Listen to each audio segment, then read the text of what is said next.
Alright. So last week, you guys picked up from Werewolf Den. And as you guys were gathering your children and looking ready to leave, you guys got some visitors that showed up. They weren't there for... it was Rahadin and Callie. They weren't there for you. But they wanted Aragel's body. Which there was some contention on that. You guys got a peek at Callie since it's the first time you've seen him since he disappeared, and he had some features like fangs, and so the conclusion is he's either a vampire or a cute anime girl now. But Super kawaii. yeah, probably the vampire. But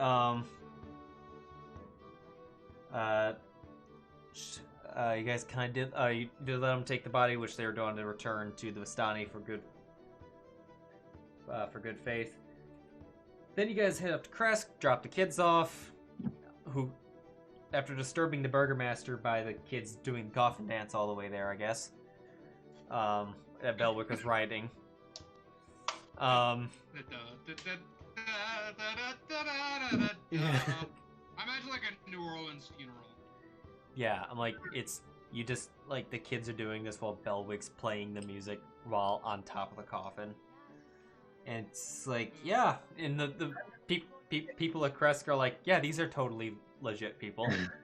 It was more like Irish folk music, and there was like a tap dance, like a river dance to go along with it. I was like, they're kind of like, do we want to be let outside? Do we want to be allowed to leave, bro? Maybe we're keeping this out. Maybe that's what this is. Maybe outside, it's like the South. Maybe outside is what South Park thought New Jersey was, and that Strahd is protecting us. But then you guys decide to head off to look for Baba Lasaga. I almost said Yaga. I almost say it every time. And you guys got to the ruins of Brez, where she's known to reside. Found her quite efficiently with locate object. She came out, had some conversations on saying that you need the gem to help Strahd. And while she definitely believed that you thought that was true, she didn't necessarily want to. She wasn't super willing to just give up her house without some insurance. Which you guys didn't know at the time, that her house was powered by that. But a fight broke out. She started popping off high level spells, and then her house entered the fray, Panzer house. But you guys took her down, and then luckily incapacitated the house, so that Fallen could get on there and rip its heart out. And I'm Not before complaining a fair bit, I must say, about having to go inside the monster demon house. But yeah, inside the house, you found the gem. So you have now found all 3 gems. I think you're still in possession of 2 of them. With one already being delivered. Found some cool windpipes that just sound like probably the worst bagpipes you've ever heard, despite them not being bagpipes. Luckstone, some various other some scrolls. Found a scroll of Revivify. That's can always come in handy when you meet the next house. But yeah, that's where we left off. I believe the plan was to take the gems to the Raven people. I believe that was the initial plan. Yeah. That is what would complete the quest, or what that was asked in ultimately. Okay. Well, I mean, I'm not super inclined to hang around here any. You guys want to do a gem delivery? I believe it's about time that we finish this quest specifically. I'm tired of this little job that we took on, because boy oh boy am I exhausted from running away from the gigantic Panzer house. You know, Sounds better than running to it. listen, you okay. You were the guy who was close to it. I was busy. I know what you're saying. Yeah, Definitely sounds better. okay. Well, you know, I We're got not- we should not be squabbling over this. This is You're this right. is You useless. know, The jokes and stuff aside, we should not be squabbling over this. I think it's time that we return these wine gems, get our rewards, take a nice long sleep, and try to figure out what the fuck we're doing next. absolutely. Okay, Fallen, pick up my coffin and let's get going. No. What? I'm not He has to. carrying He already has to carry Jarvis. Don't add a coffin to it. Oh, wait, do they have to carry Jarvis? Or is that No, he just doesn't. a joke? No, that's just the joke. Well, I need to get this coffin. How far away are we? From the winery, Yeah. I marked the straightest path. Well, straightest with there being a kind of a mountain peak in the middle. But How far away are we as the giant owl flies? alright. As the giant owl flies. Let's see. Oh, come on. Give me a pointer. More of a... 2, 3, 4, 5, 6, 7, 8, 9, 10, 11, 12, 13, 14, 15, 16. 16 squares. Normally... What's the speed of owls? Are they twice as fast as people? Yeah. Okay. Okay, so 16. Okay, it's normally a half hour for 6, but that's a half hour for 12, so it's about 40 minutes. Okay, I'll cast Conjure Animals and we'll take the Giant Owl Express. That way I can get my coffin over there. Okay. Right, 1, 2, 3. Look. Let's check one thing super quick. I'm taking this coffin. Whatever makes you feel better, buddy. Where are When I make a commitment, I stick to it. Whatever makes you feel better, buddy. Here's my thought, Belwick. Why don't we just leave that coffin somewhere so we don't have to Listen, drag it around? But listen, that would be the smart thing to do, right? If we were gonna play this game the way it's supposed to, like, yeah, okay, it makes a lot of sense. But I've made a commitment, and this is how I'm gonna do this. This is how it's gonna go. Okay. So, if you guys want to take the owls, then yeah, you get there in about 40 minutes. Let's say 45 to keep it on a 15-minute marker. Yeah, you arrive unimpeded because not much can get up there. At least fast. But, yeah, you arrive at the winery. What time is it? It is 10:45 in the morning. Oof. Big oof. All right. Yeah, that was the first thing in the day. Yeah. We immediately went there, and then we're immediately back, being like, done! And they're gonna be like, what the fuck? It's probably for the best. Oh, you haven't seen them in days. Yeah, no, we haven't seen these guys in a long time. This is like one of the first things we did. Yeah. Anyway, yeah, I'll go knock on the door. Okay. This is back when Belwick's first dog died. It's like you find the skeleton of him. They just didn't bother. Oh, it's still the token's still on the map. Oh, it is. I guess it is still there then. I haven't looked at this map in a long time.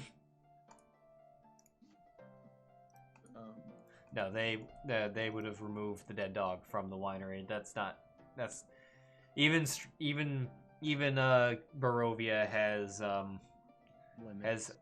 health standards for when it comes to food and prescription drugs that they totally make. Yeah, knock on the door. You are met by sorry, I'm trying to remember all these guys' names. Nope. The Blights don't show up. They're dead. Yeah, met by this dude, Davian Marnikov. Davian. Yeah. Yep. Hey, how are you doing, Davian? Doing okay with what we've getting back things together with the gem that you gave us before. Yeah. Yeah, you know, it's a real, I imagine it's real tough, eh? Only working on a third of what you had previously. Quite. Those is what it's been for years. We haven't had them all in a long time. Any progress on that? Oh, well, you know, if you've had them for a long time and you've made do, well, I guess we wouldn't need to give you these. And then Belwick will pull out the gems and hand them to him. Immediately, you're gonna see Ailred have a massive eye roll. Just like, oh my god, that was so cringy. Oh, I see. Well, that's good news, actually. We've got these back. Now the finest of our finest wines will be able to be brewed again. Yep. I may, presumably you got one of these from Baba Yaga. From us. Yeah. Who had the other one? It was some hags down at the old bone grinder that were grinding up those kids into pies. It was pretty gruesome. Pretty bad. Yeah, no, real bad, real fucked up. To be fair, they shouldn't be much of an issue anymore. All of them are dead. All of them. Well, sounds like a lot of that's been going around lately. Keepers of the Feather informed me that the werewolves are under new management. Yeah, we've heard something similar about that. It seems that their management is going to be much improved and lessen the fact of killing and pillaging, at least for now. Hopefully things stay the same. I mean, you say werewolves, but it's really closer to like werewolf. There's only like 3 of them. And one of them's imprisoned with Strahd, so even less. That's the 4th guy actually, but yeah. Yes, well, less things for us to deal with, I suppose. We'd been mostly busy keeping Valaki, at least from falling apart. After the incident at the church and the burgomaster's house. Yeah. How is Valaki doing after all of that? It's important. I feel like it's important to ask. Well, there was clearly some outrage after the initial event. Those that have just, for the most part, people have just been coping with the former burgomaster's more or less moronic claims of happiness being the key. As long as nothing was going wrong, people were at least willing to just bite their tongues at it. And with Izek around, there was more of an intimidation factor behind it, but when the fantasy was shattered, there was a bit of an uprising. Angry mobs and whatnot who were tired of the false fantasy and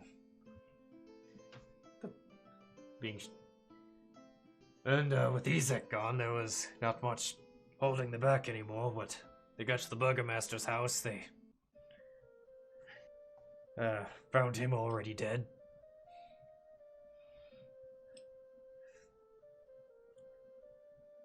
Out of curiosity, what was? I know that the feelings people had on the burgomaster were not great. Is there a lot of issue that exists with people around the burgomaster and the way that he treated them? I mean, we saw some who we unfortunately met a few who were sympathizers of Strahd, who very much are, we'll say, not in the picture anymore. So there was an attempt to limit that issue from the scenario, but it does not change the fact that it still is a question of how are the people handling this ever-changing world. Well, with the fall of the burgomaster, we actually managed to free a few people that were being more or less wrongly held. You saw the incident at the Festival of the Blazing Sun. We did. He was a little worse for wear, but we got him out. He's recovering. There were other people being held in the burgomaster's home, as it turns out.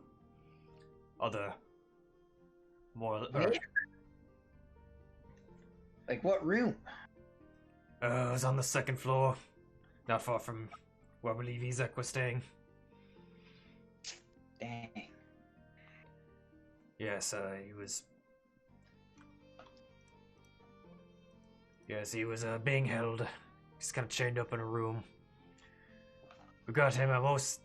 Well, yes, what you said, that there were some people that were servants of Strahd, which we suspected the Lady Fiona was.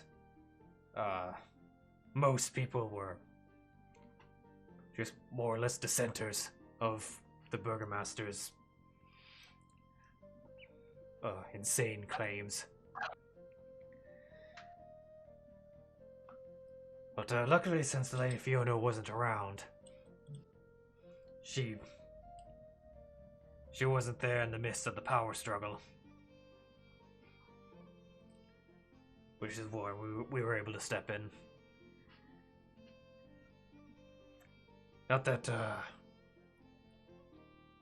I would say, normal day-to-day activity is kind of the same in Valaki, except with the lack of festivals. There will be definitely none of that.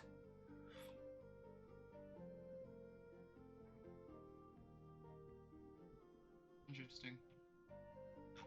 Tell me, what is your plans with these gems besides? We've seen the power that they hold. You should know.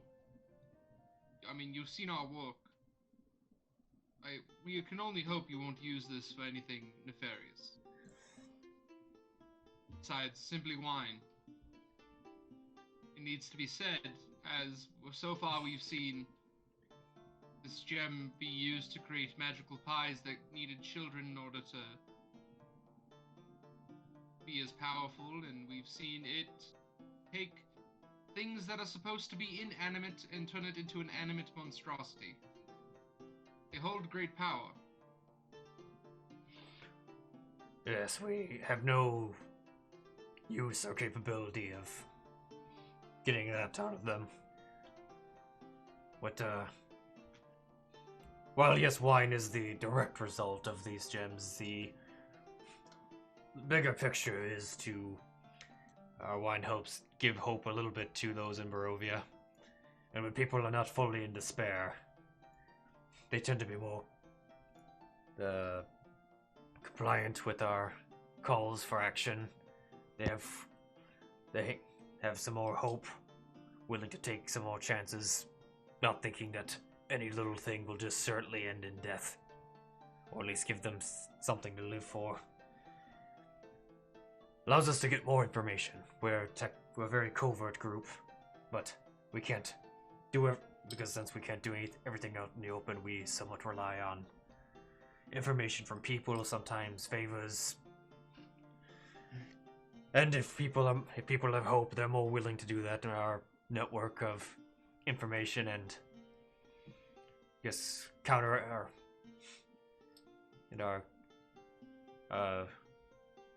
our actions counteracting the devil become more efficient.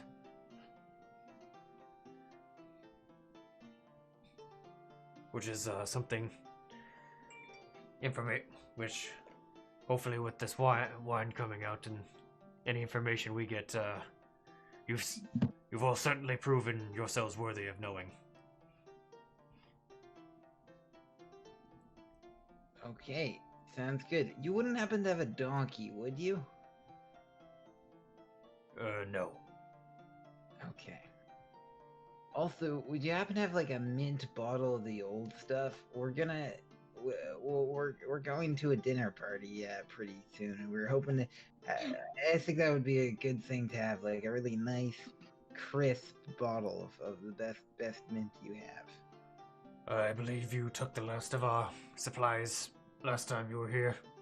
Quite a lot of it. Yeah. Okay. Fair enough. You got it there. Which this is what we're looking to make more of. Yeah, you got.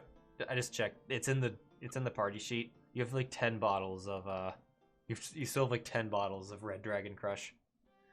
Okay. Yeah. All right. I was thinking like a special fancy bottle for our dinner with Strahd, but that's okay. That basically is their fanciest version. Okay. That would be the top shelf stuff. Alrighty. Well, I appreciate the help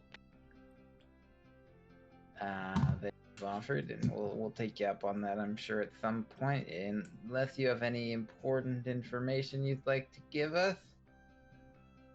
Tell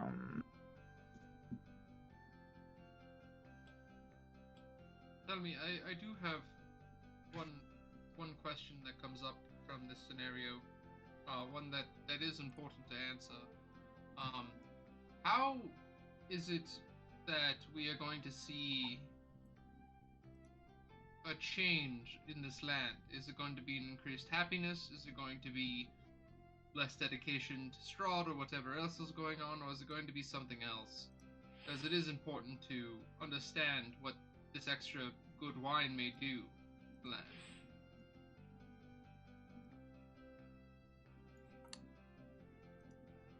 Well,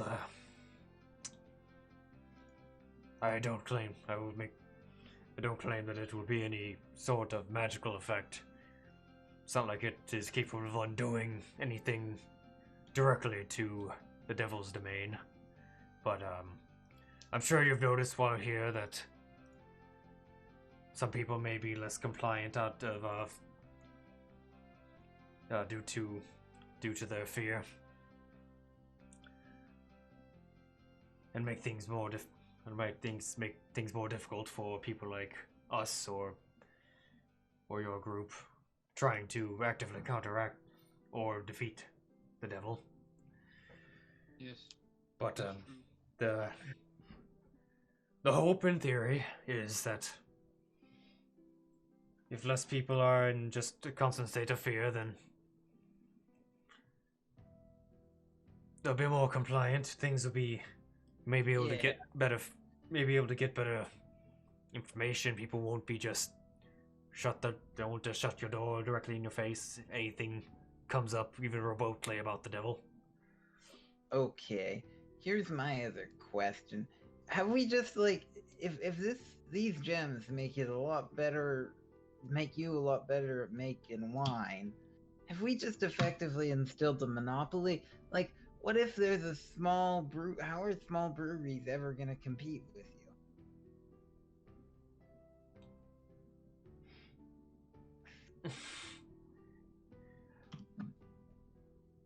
Belwick had to make it weird. Yeah. I understand him now. It's not a matter of whether these gems make us ultimately more competitive. It's the fact that they make it even possible to make wine in the first place. If we didn't need the gems, then by all means, well, we would just be our grapes would barely grow in the first place. When the third gem was stolen, what we had in stock was literally the last crop before that happened. Lands of Barovia are not fertile enough. I see. Okay. We'd have no opposition to other wineries being brought up because it would ultimately achieve the same purpose, but if they're not able to produce, then there's no point. I see. Okay, well that clears up that concern, I guess. Although, still the same problem is there. Ultimately, it's just beyond the control of this situation. All right, I'm willing to accept that.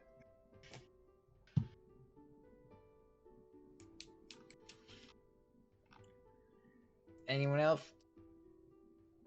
No, I have no real further questions. Do you have any? Go ahead. My concern is simply this: your clandestine group. We may need, if the end goal for us stays the same, which I expect it does for all involved. Is there a way that we could possibly find ourselves in a united front? AKA, could we ask for assistance and find other ways to do so, just to make sure that we are moving down the correct path? Sure, you understand that we are now officially working in a capacity of a lack of knowledge. That's where we stand now, and it would be ideal to be able to find our way to some sense of certainty. How much knowledge do you and your people have in dealing with these issues? That is important to have an answer to.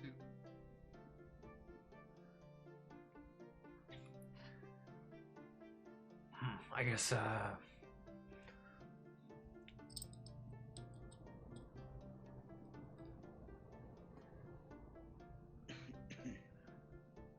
question. In terms of where... It was meant to be a simple question. I understand. It was not meant to be an easy question. Yeah. For a little more... For clarity, what, questions towards what? Bring the downfall of the devil, or... Ways, access, and information are always beneficial in these moments. I agree. Well, what I'm saying is we may end up in a position that we may require that. Oh, yes. And you... Sorry, go ahead. And I know that your people have been beneficial in the past, and it's been great to have on our side. But it does maintain the issue of we have to make sure that this continues, because if it doesn't, no matter the threat of Strahd or not, things will change and it will not be for the benefit of your society. He's been threatening and killing for so long, and if he perceives us as a threat, he will come after you. I think there's naivete in believing that Strahd does not know who you are at all. I think that being clandestine is great. He might even be looking through my poop right now. Oh, yes, that. It's one of those things. If he comes and threatens, can you and your people even be trusted? I feel not meant to be an insult, but simply a realistic situation that we will find ourselves in.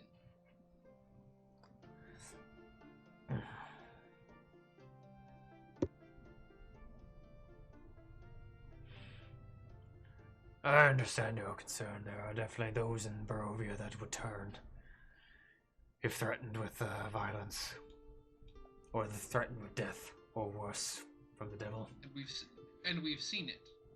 This is no longer a theoretical approach for us. We've observed and seen these issues come up. Hence the reason I need to ask: are your people reliable? Can they be trusted? Do we know that they're going to hold the line? Or is there a legitimate possibility that they will not?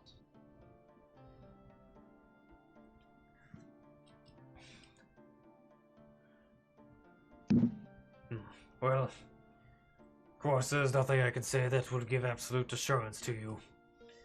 But what I can say is that that our family has held the line for many generations. We've lost some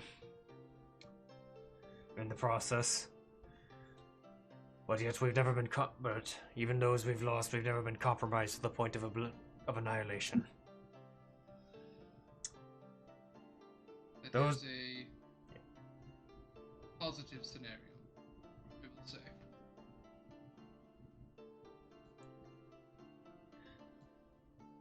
Because I must.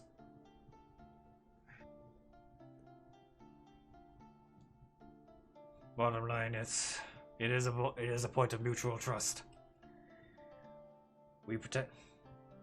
Say on our part, we protected the hilt of the Sun Sword for hundreds of years, and it was. We only gave it up with great reluctance and caution, but so far you have proven yourselves worthy of it. Is that even those who have come before have not achieved this much.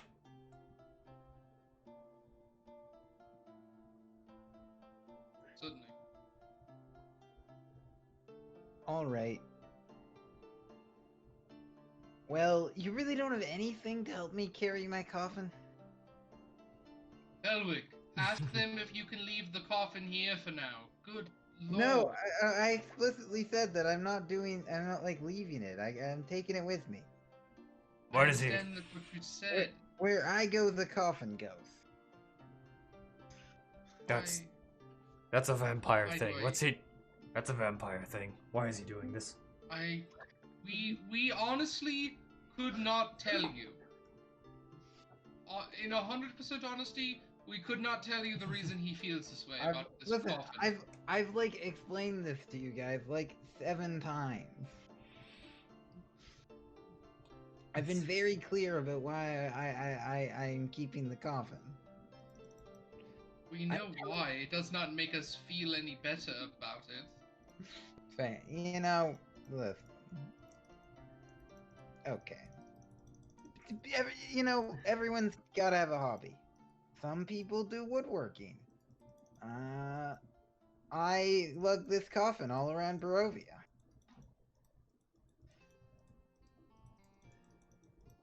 Yes, yes, you do. You certainly do. Oh, my goodness.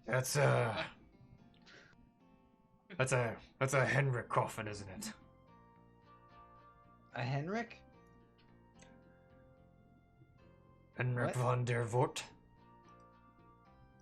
Oh yeah, it is. We were gonna go see that dude, I think, actually, and talk to him about the coffin he made.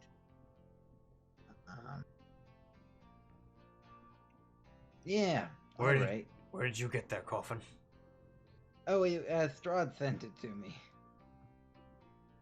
Well, that confirms our suspicions at least. Yeah, it was kind of a creepy thing. We've suspected that Henrik was in league with the devil. Yeah. Well, now you know. What made you suspicious of this Henrik dude? When 6 vampire spawn burst from his coffins outside the church.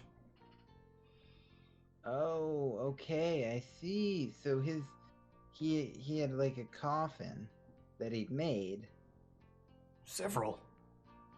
I see. Okay. Interesting. You know, it's got to be a very profitable business being a coffin maker in Barovia. Except for the part where no one can afford to pay you. Well, you know, Except for one. when it's for a coffin, people find the money.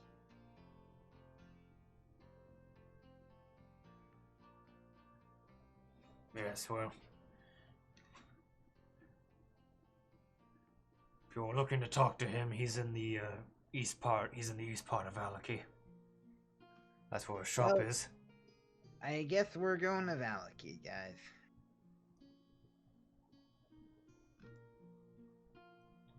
Da-na-na. Feel like we have a place we must go now. I agree with you. Let us. Oh, goodness me. I Now, guess I'm gonna have to conjure more owls so I can get this coffin out of here. just leave it here. We will come back to get it. It is honestly just wasting your magical ability.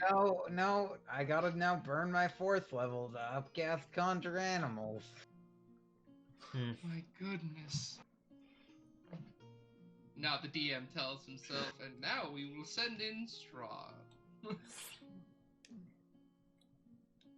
Strahd flies in like Voldemort in the movies. It's fine. Yeah. Once we get to Valaki, we can pick up our horses.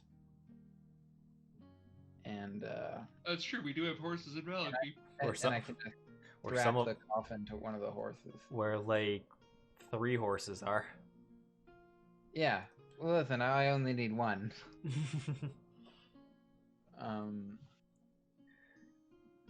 Or when oh, Aragorn.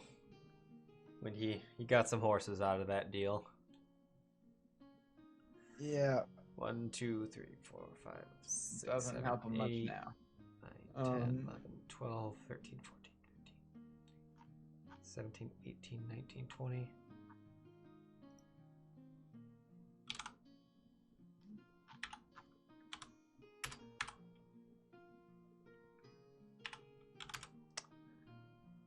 How many spell slots do you have of that?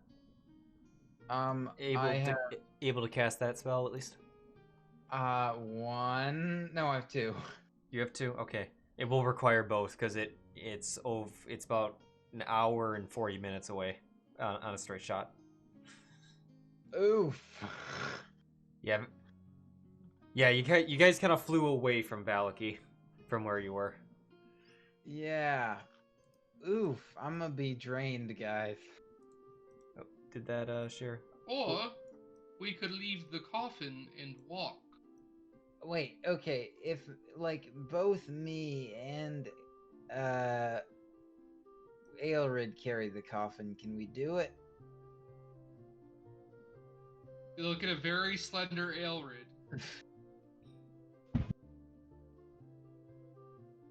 How much does the coffin weigh? question. I feel like that was... Something I should have asked a very long time No, ago. I think it was brought up at one point, but this is a very typical pine box coffin. So we're probably talking around 30 pounds. 30 to 40 pounds. Okay. I'm rough guessing based on the weight of pine, but I'll carry it. I'll be encumbered, right? Because it'll be over my carry capacity. probably. So I'll just have to go at half speed, right? Is that how that works? Yes, I believe so. If we're okay with going at half speed, we can walk there, and Belwick will just carry the coffin. Oh my god.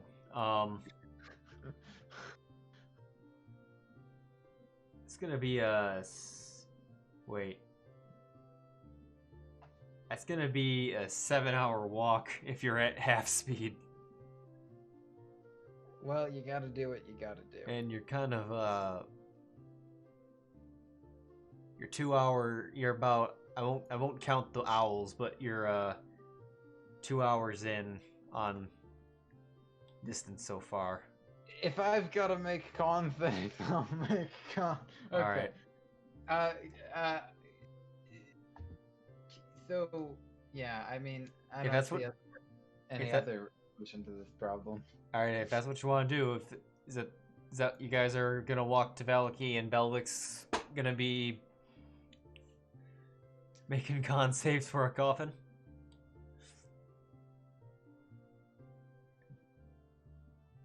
I hear any. Oh, I mean, Belwick, how you feel?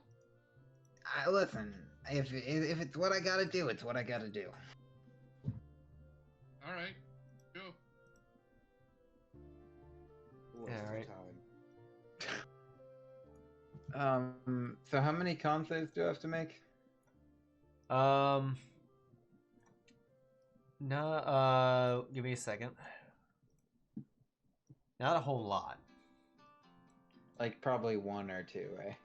Yeah, 2 at max. First, the first thing we're going to do. Oh yeah, we leveled up. Let's see. All right, it's daytime.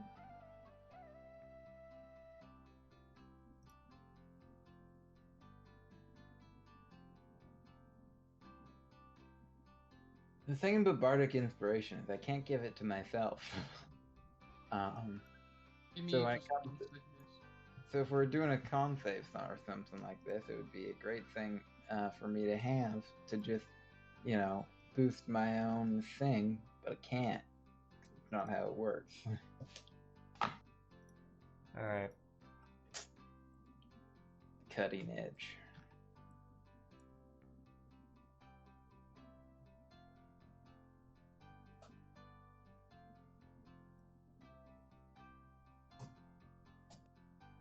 All right. Who would be? All right. Who would be on the? Who would be in the front?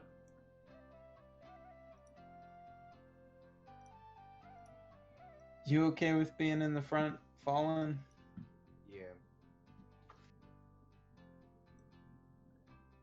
That's your answer. Okay.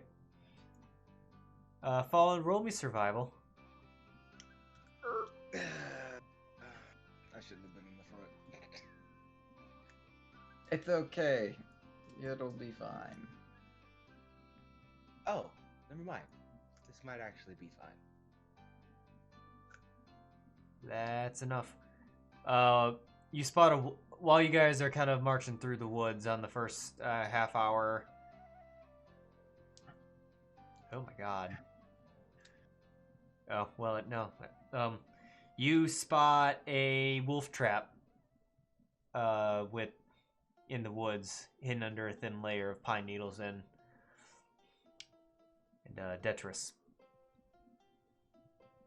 And you don't step on it.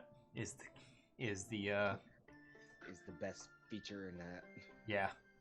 We'll walk around the trap, the wolf trap, I guess. All right. Then. Also, actually, why don't we move it to? Oh wait, I guess we're just walking straight through the thing. Yeah. Okay. Fair enough. All right. Now I gotta check another thing real quick. All right. All right, Belwick. How about give that first con save? Okay. All right, Aruski. Okay, you're fine. All right. All right. Now I gotta look at something else. Boo-doo-doo-doo. Is that Ailred? Ailred, your passive catches this. While you guys are walking, you're still through the woods at this point, about kind of at the halfway point. You see a dark figure crouched low and perfectly still, aiming a crossbow in your direction. Hey, don't shoot. You haven't seen it. It's Ailred. Okay.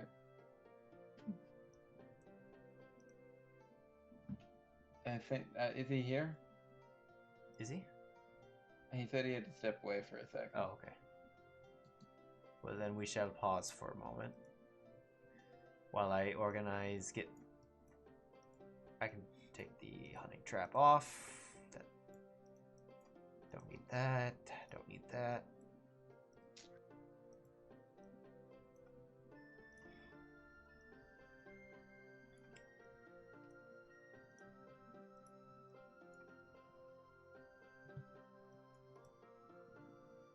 What did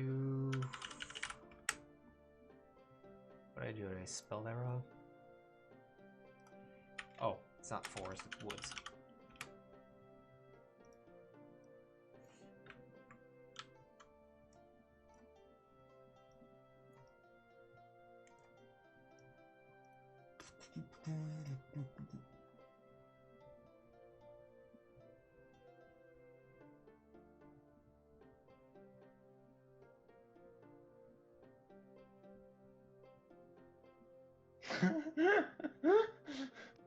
Oh jeez.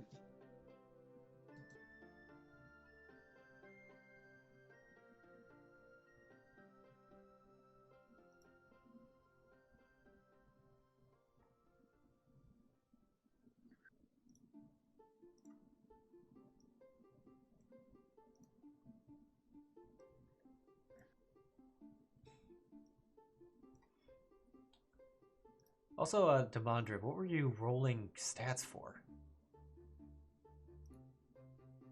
Oh, for one of my friends wanted to do a one shot on Saturday, and it'll be online, and their base was like 75 or something like that, and I just couldn't roll higher than a 75. And I finally got that 82. And I was just like, okay. It's not. The unfortunate part is it's like an 81, sure, and that's good, but it's none of you don't have any high stats. Exactly. But I don't have anything that's really low either, which is fine. I mean, it's just a one shot. Yeah. I thought it was. I'd be really different. What?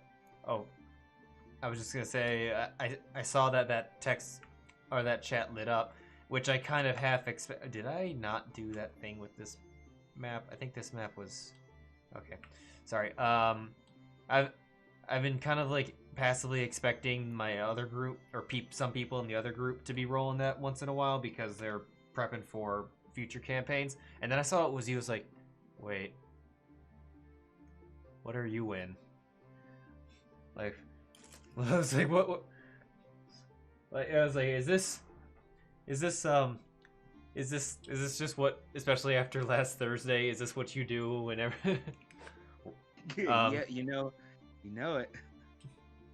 Just start rolling them extra stats, man. I got to.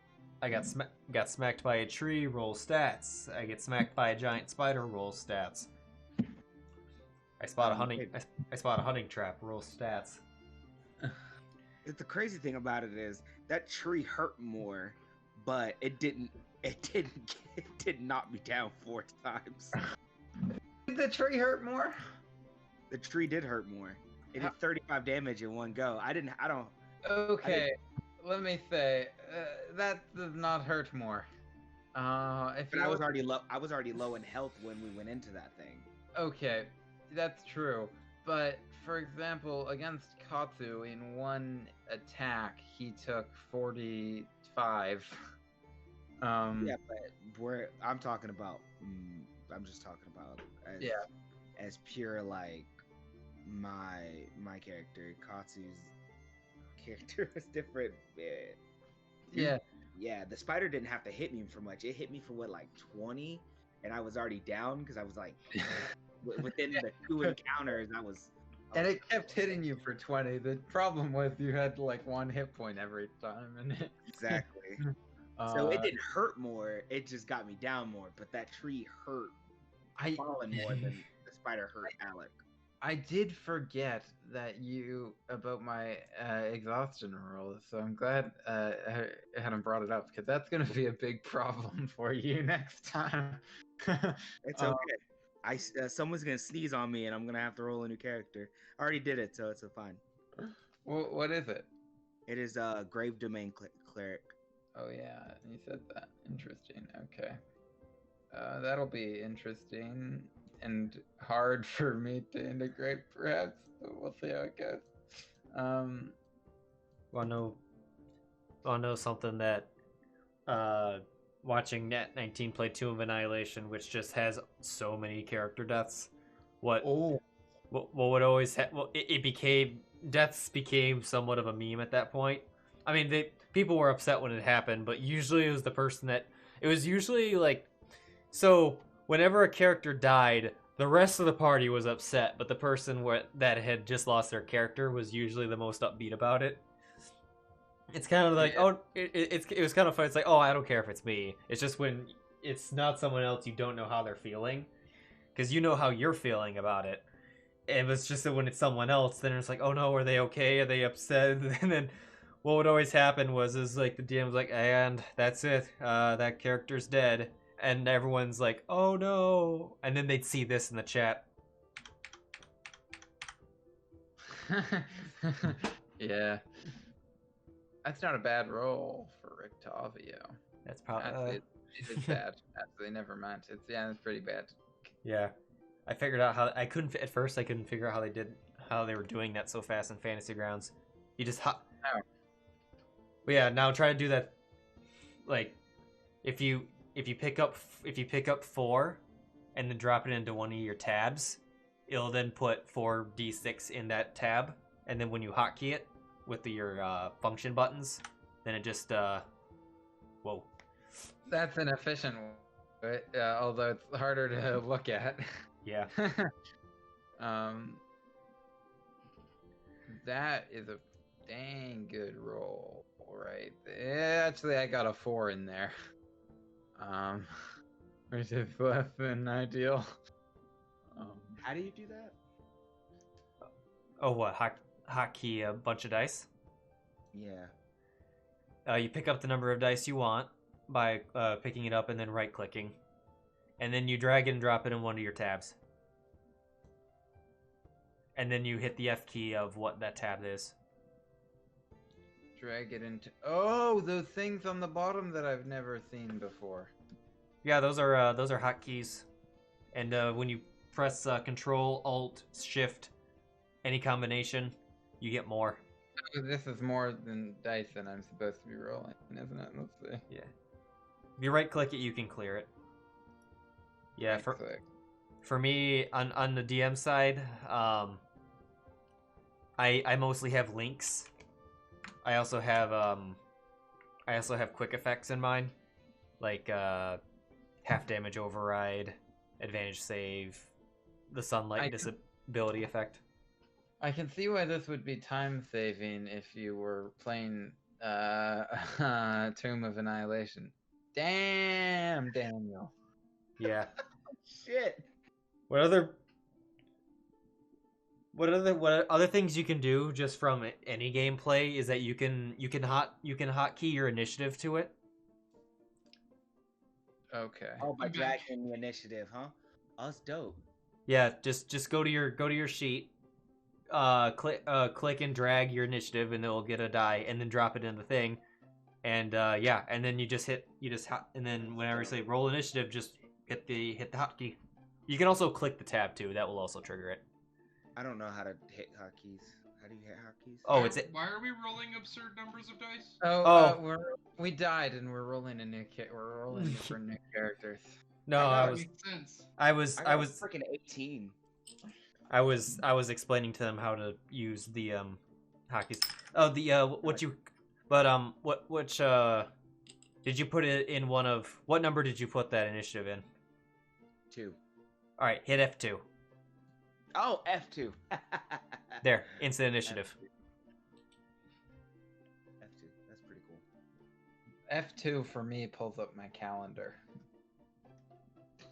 Like it pulls up Google Calendar. Oh, I have an auto hotkey that's set to do that. I see. If I hit F12, I run Task Manager. Yeah, there's a ton of things you can put into those hotkeys from a player's perspective. From the DM, it's on the DM side, it's totally different because it's mostly links and effects and crap like that. But I have 24 tabs just set to things from like important chapters in the player's manual, like or the Dungeon Master's Guide. But yeah, anyway, Ailred, we're waiting because you guys found something, and your character and Ailred is the only one that saw it before anyone else. What did we find? Okay, let's see. I'll start. One moment. It's important for me to like have some context here. Sorry, something is going on with one of my girlfriend's colleagues' roommates, which sounds like a made-up situation, but I had to go help talk her through a few things. Alright, give me one quick second. Boop. Boop. What's great though is that boop. I didn't roll that well, even though. Okay. She didn't roll that well. Alright, so while walking through the woods, Ailred, your passive perception was the only one high enough to catch this. You see a dark figure crouched low and perfectly still, aiming a crossbow in your direction. How long have I seen him for? Like, have I noticed him before, or is this the first time I've seen him?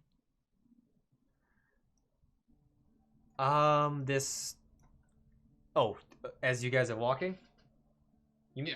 Oh, this is the first time you've seen him. I was asking, like, has he been following us, kind of a question. Nope, looks like by this is the first time you noticed him.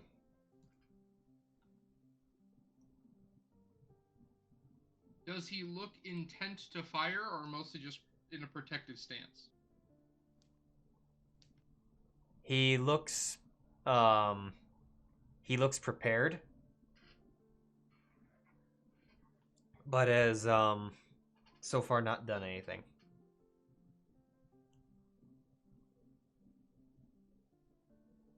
I'm going to walk up to Fallen, like, very casually while we're walking. And I'm going to, while I'm doing it, I'm going to try to covertly string up my bow with an arrow.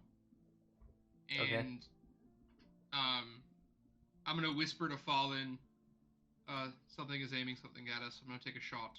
And I'm going to attempt to shoot at it, but in like wing it so that it knows we're there, that I can see him. A warning shot. Yeah, a warning shot essentially. Just like shoot like right next to him so that he knows that I can see him. Okay. All right. Roll me a sleight of hand to knock the I won't to knock or just try to stealthily get the arrow. I won't you don't have to roll for the shot since you're not aiming at him. But let's see if he Nope, he'll definitely recognize it. let's see.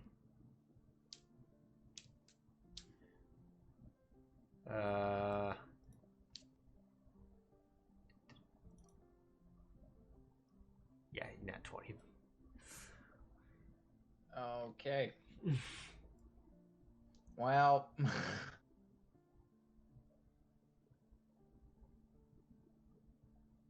All right.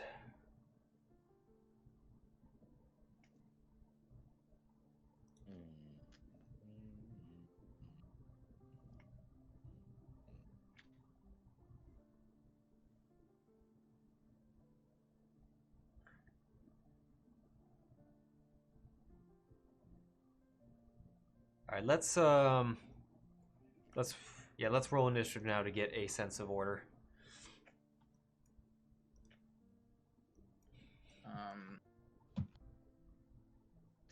This hockey is the best.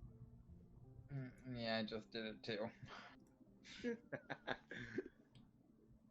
We rolled it very well, but I have no idea what's going on. All right, Belwick, you're surprised you don't know what's happening. Same with Fallen. Ailred, you beat him.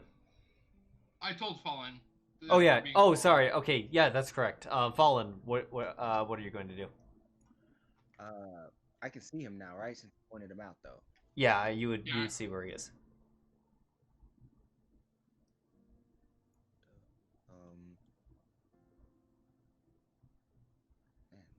Okay, can I? Ooh. Here. There we go. I was like, I cannot see what's going on. There he is. I was right up next to Fallen when. Yeah. That's what I think. So. Okay.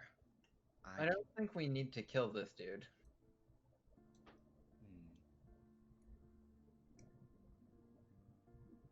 You sure? No. 2025. You know, it can technically be done, but I'm now just like trying to picture a non-lethal with the sun sword. Yeah. Well, you're about to start picturing it because that's exactly what I was about to do. Yeah, like it's just imagining like a Jedi. Oh.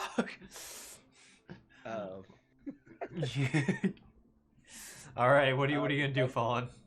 Bonus action, sun sword, and I was gonna hit for a non-lethal. Okay. Whoa! Why don't we de-escalate the situation? Exactly. That's exactly what I'm doing. You knock him out, it de-escalates it to 0, really quick. What did? I'm applying cutting words. You're cutting wordsing him. Well, his AC is definitely not 20, so it still hits. Okay. All right, you did 10 damage to him. He's still standing. What the heck? Oh, it just slowly rolled over for me. Well, that's not possible with the sun sword, so that doesn't apply. It would be hard to hit an ally with an attack. He accidentally throws the sun sword. It hits Jarvis. I don't... Impales Jarvis right in the chest with the holy smite lined up Yeah. to go with it too. Yeah. Okay. All right. Yeah, you see this guy, you just kind of, oh! And he gets hit once, and then he kind of ducks, and you just kind of like slash the tree right behind him. Ailred. Bonus action. Ensnaring strike. Okay. Why are we murdering this dude? This is to restrain him. This is a restraining shot. I will. I'm not trying to kill him. I'm just trying to knock him unconscious. Kill him anyway. You know what I feel like the Sun Sword would do? You just hit him with the hilt. Yeah, that's true. Smack him with all of his rage. Oh, Jesus Christ. I hit the damage. I hit the damage. Hold on, that wasn't intentional. That was the wrong thing. I meant to hit the firing on my normal shot. Oh, back that up. Back that up. Yep, yeah, I got it. Take the damage off of him. I didn't even shoot. I'm not shooting sharp. Oh boy. Oh boy. I don't think my cutting knife is... Oh wait, I couldn't even do... Yeah, he's dead. Well, it didn't exceed by all that much. I will say he's in death saving throws. But he is down. Ailred's immediately gonna run up to him and attempt to stabilize him. You already used your action, bud. Oh. But he's not gonna die, there's enough of us who could heal him. Alright, go. That's it. Alright. Okay.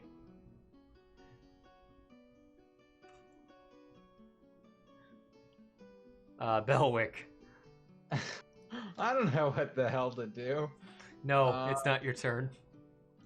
Okay. Oh, fun. A crossbow bolt comes out from the other, from a different direction. Do I have partial cover because of my coffin that's strapped to my back? If it were behind you, it's coming. I see where he's at. Yeah, that came from south of Belwick. I'll show where he's there. Okay. He's dressed similarly as the other dude, but he's also has a crossbow bolt, and he fires, and he hits. Okay. And max damage. Does 10 damage. All right. And hold on, one. Quick, I need. Okay. I see.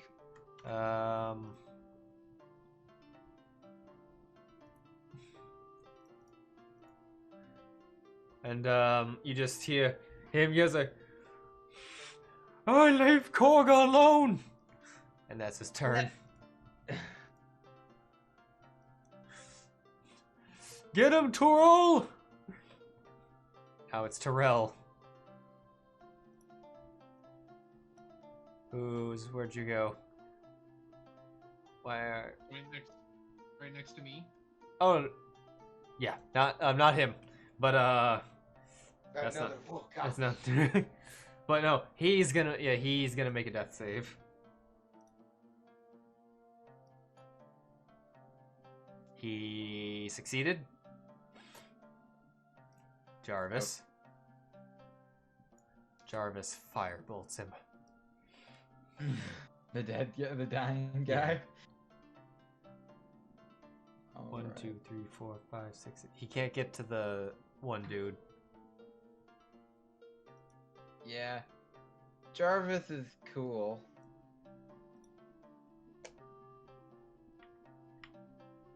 I mean, it's fine. He doesn't need to do anything. Okay. Alright, 1 second.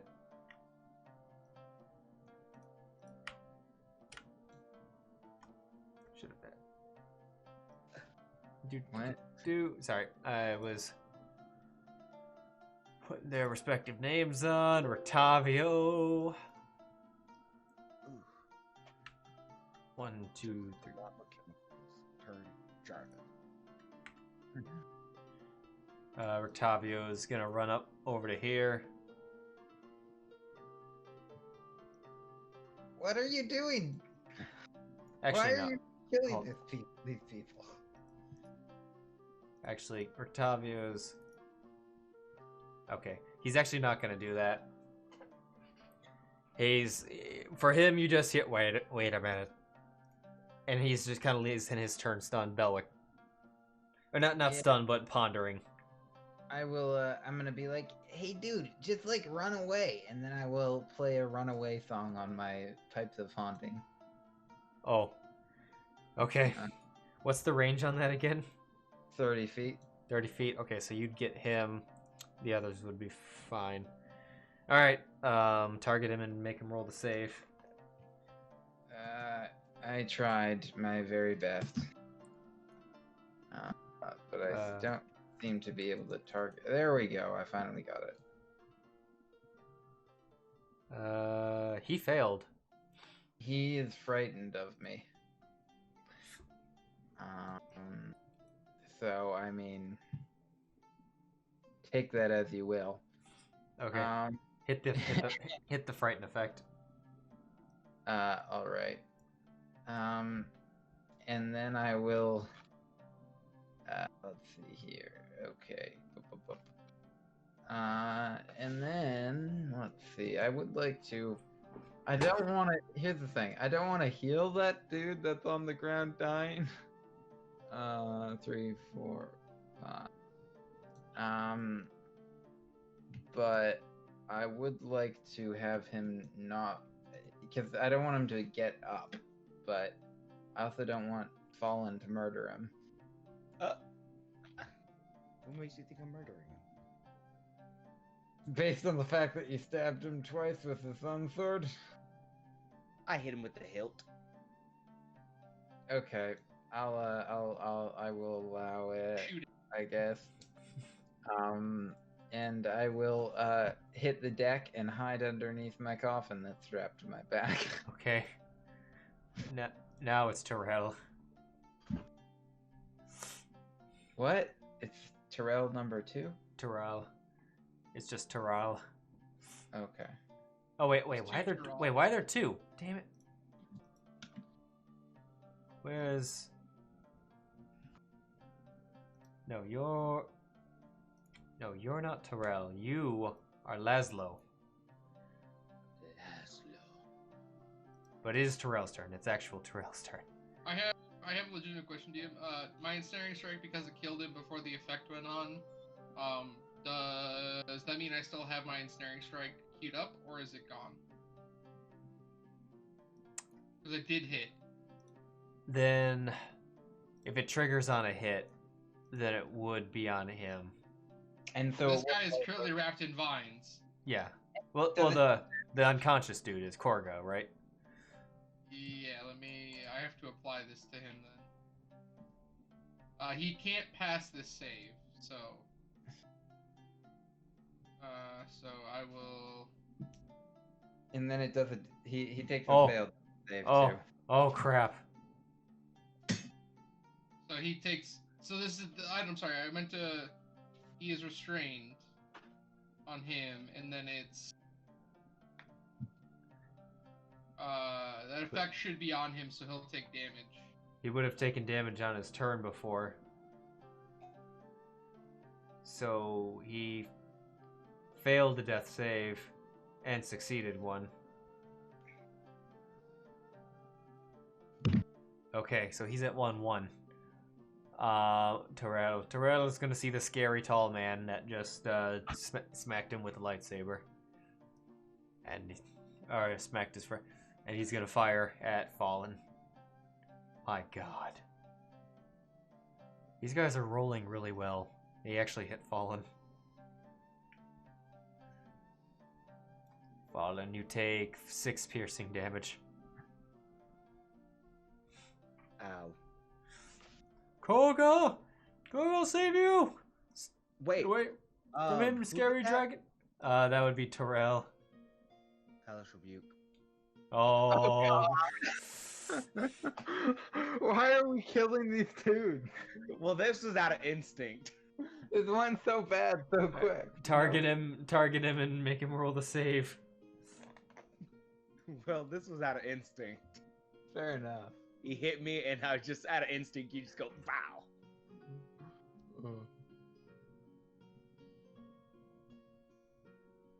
Oh god, he failed. Are we gonna have to use our scroll of revivify already? Just to save these dudes. Possibly. Roll damage.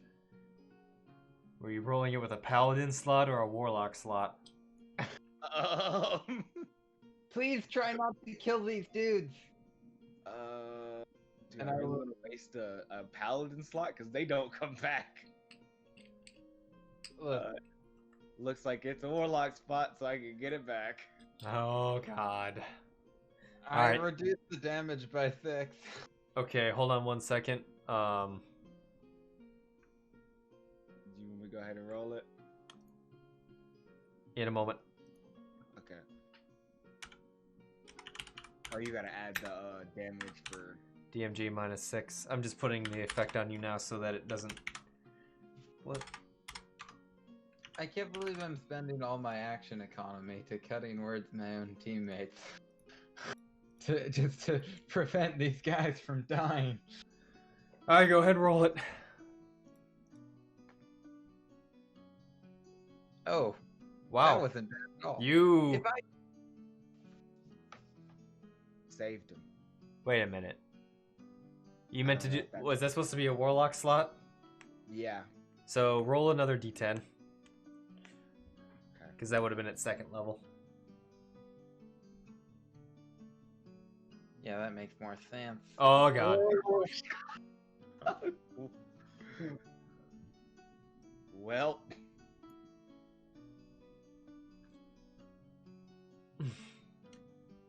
Alright.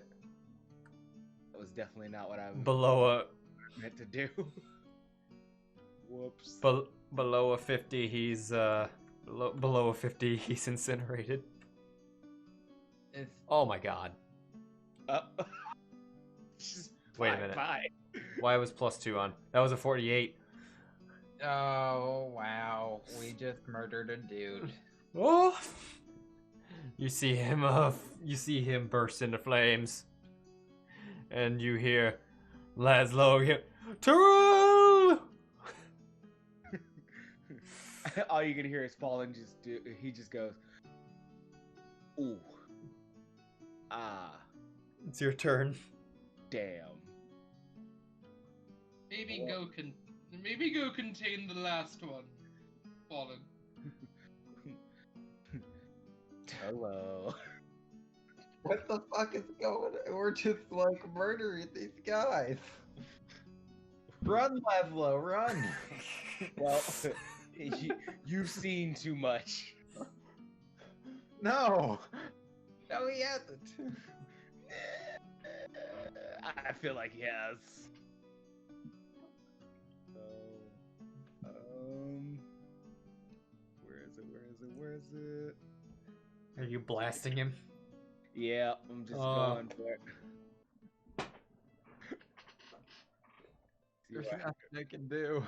Belwick's just watching in horror on the ground, covered by his coffin. Like, what is going on?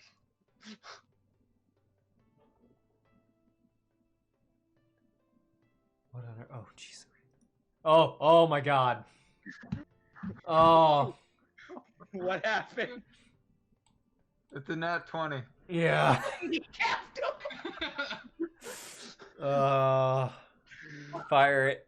This is a slaughter! This is a slaughter! What did I say? Oh, okay. You exceeded by 10. More than 10. He's dead. You take essentially both of his legs off. And he bleeds out from the femoral artery almost instantly. Well, in one go, I have literally killed. Yes, With a reaction in a single action. Yeah. Kills multiple people. Okay. And then I'm gonna drop my concentration on ensnaring strike. And That's- I'm going to attempt to do a medicine check on him. We just murdered his two brothers. We might as well finish him Well- off too. Well, maybe he He wants may to fight. have information. Alright, roll medicine. Whoops. Oh hey, I am actually not terrible, but I'm not great. Yep, you stabilized him. Okay. I'm going to take some rope and tie him up while he's still unconscious before he wakes up. Okay. It is done. We're out of initiative. Okay. How far away are we from Valaki? You are about 3/4 there. Okay. Within 500 feet? Question mark. 500 feet of Valaki? Oh no. It's still at least a mile. Alrighty. A few miles. Okay. I tell you guys what. Yeah.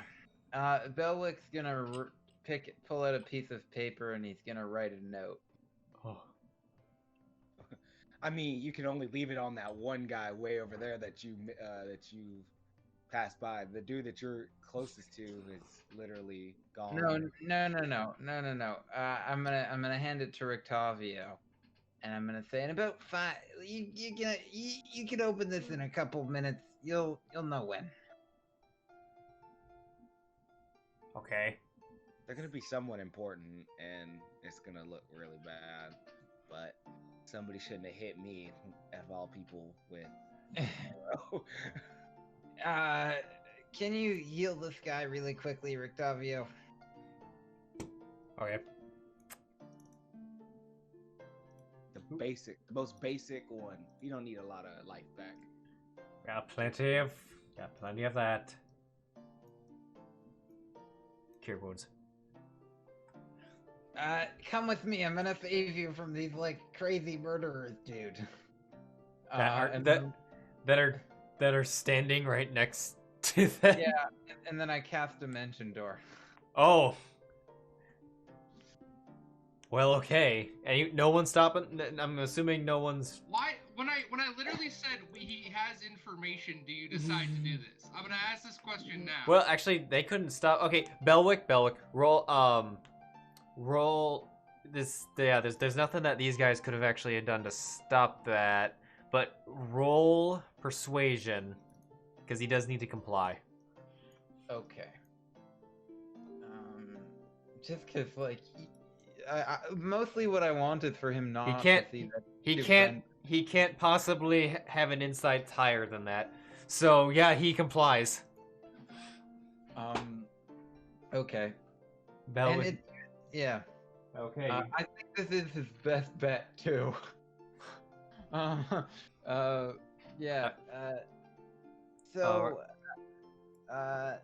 Yeah, I'm just gonna get 500 feet closer to Valaki. Okay. You do that. What's going on? Who are you? Yeah. Sorry about this.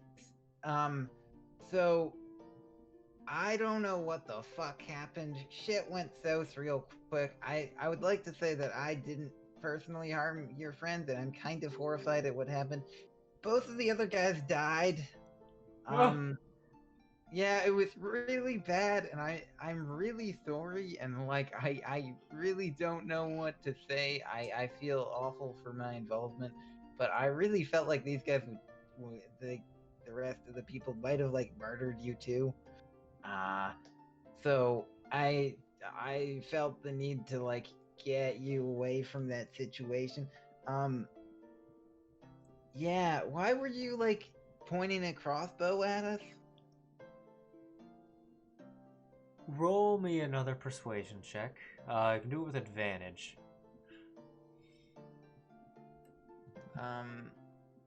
Okay. I will do that. Based on you dimension dooring him away. It's a point of good faith. 20. Alright. Yeah.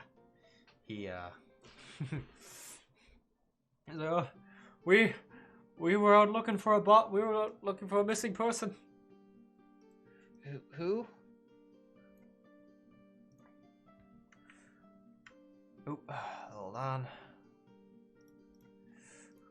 We were looking for a man named Gorgosh. He's been missing for a few days. We were out in the woods. We were a scouting party. Looking for him. We heard you coming. Didn't know who you were. You can't be too cautious in these woods. There's wolves everywhere. Yeah, I mean that's perfectly reasonable. Like you didn't do anything wrong. Yeah. Can Ailred hear where Belwick went? No. It's a good distance away. What the hell? Oh. Yeah. So okay, who's this Gorgosh dude? Oh, he's just a hunter, like us. He was out hunting. Did he come back? That sounds perfectly reasonable. Okay. You know, here's what I'll say. Right now, what you're gonna want to do is just run away, and try and survive. If you don't want to go back at a time, like to the place where the other bodies were at some later date, preferably quickly, you can try and bring them to the abbot at Kresk and tell him that Belwick sent you, and that he'll give him his wedding dress if he revives your friends. That's the best I can do.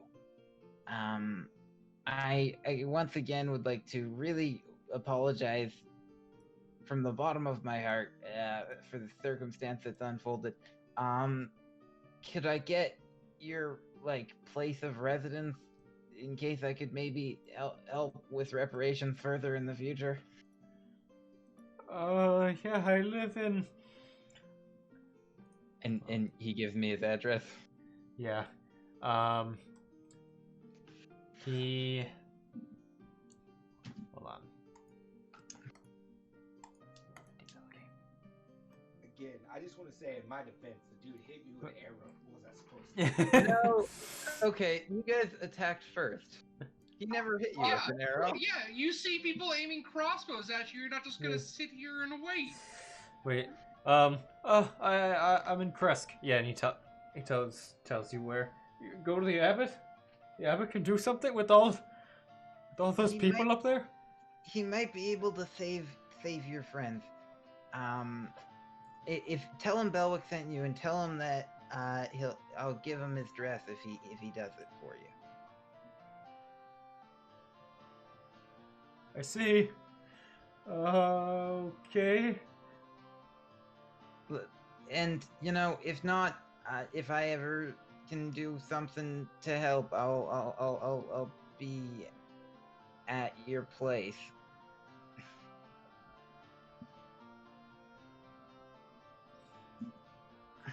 Okay. He's currently tied up, so. Yeah. Oh yeah. I untie him and tell him Okay. to run, and then we'll start walking to the blue water and. He runs. Okay. And I attack non-lethally. I hit him with the hilt. I was just gonna knock the dude out. Listen, you can justify it however you want. Oh, You yeah. just murdered two dudes. So the thing is, even if they're pointing crossbows at us, we're all-powerful gods compared to them. They never posed Not a threat. Not necessarily. Again, There was. I was trying to knock one out. One hit me, so that's self-defense. Now the other one I can foul. Yeah, Okay. we were actively trying to not kill them, but when Not you very hit somebody, hard. hellish I can't non-lethally hit him. If I could have non-lethally hit him, I was going to. I specifically said I didn't want to kill anybody, and I stabilized him. Listen, you can justify it however you like. I mean, I don't think the intent was in. There definitely wasn't the intent to, but yeah. Anyway, he runs off. Belwick, you return to the rest of the group. No. I'm just gonna meet them at the Blue Water Inn. Oh. That's what the note says that I gave to. Oh, I Octavia. see. I see. Yeah. Well, okay, he says to go to the Blue Water Inn. All right. I need to take a 5-minute. I'm not real inclined to go there. I'm inclined to go elsewhere now. If he thinks that doing this away from us when our intent wasn't to kill, and we specifically tried not to, Fallen, he did hit you. I'm going to give you the pass on that. But if he's going to act this way, he can survive on his own for a little bit and figure out what it's like out there in the wild. Can And we go to the deal with camp? it. This is... I don't... How does that involve the Blue Water Inn? Not going there? Because I think that's where he means to go, by his note. Then he can go. If he's going to separate himself and not have discussions with us about what is going on, then he can deal with this himself. I'm tired of him acting like the moral high ground in a world that's actively trying to kill us. They're aiming crossbows at us. We took fire, not intending to kill, but an intent to question. Hi, I'm Jarvis. And I'm also they here. shot at us. They shot at us, and they paid the price for just that. Admittedly, Fallen, you did a lot of stuff to him. Was impressed, but also maybe a little bit too far for a little bit. But the goal wasn't to kill. It's just the way that it fleshed out. And for all we know, these could have been vengeful werewolves, other people serving Strahd. If he thinks that going off on his own is the best idea and trying to be the moral high ground here without discussing what's happening, then he can do that. But I'm tired of him making decisions without us that involves none of us being able to question the man and find out what the hell is going on. We're living in a world where Strahd has invited us to dinner. You think that's for fun and games? It is for him, it's not for us.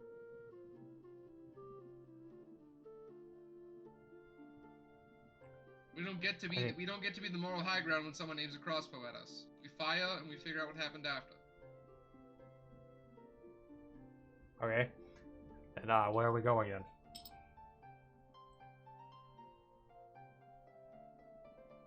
Where exactly are we at on the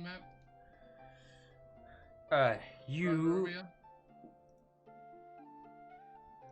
Area? Sorry, let me... Okay, you're where the Sarah token is. Oh, Sarah. Is there another place in Valaki that we know of? That's the only inn. There's the Vistani camp. Oh yeah. Rictavia wouldn't be interested in going there though. Sucks for Rictavia. I can get started on getting my armor. We're already agreed that we would go there at some point based on what the one elf said. I think we should go there and search for info. I think that if he wants to go to the Blue Water Inn, he can spend his time. But we're going off without him because these actions are no longer acceptable when everything that we've dealt with is going on. So, I'm gonna vote we go to the Vistani camp. Seconded. Hi, I'm Jarvis. Rictavio, if you want to go to the Blue Water Inn with him, you most certainly can. Fallen and I may head down there to split up to get them started on his armor and to do that and regroup, and past that it may be time for us to possibly go have dinner at Strahd soon, so we'll find out afterwards. But let's go to the Vistani camp and try to find the information and get you some armor, Fallen. Cool. Well, go fine with that, then I will go to the Blue Water Inn and wait there. Okay. Sounds good. Which way is Jarvis going? With you guys. Okay. Hi, I'm Jarvis. All right. We'll pseudo escort Rictavio to Valaki first. And Well, then yeah, head up to- it's once you get to the what you call it, you're because here's Valaki. Yeah, he can once you get to the he can walk. He's basically within like the town. Once he just has to walk that part. There's still houses and whatnot. He can make it from there. Yeah. But yeah, you'd get down there. Rictavio, last thing before you guys leave it. So, what of the coffin? Which is still with you guys? What? You could have took it. No, I have the coffin with me. It was strapped to my back.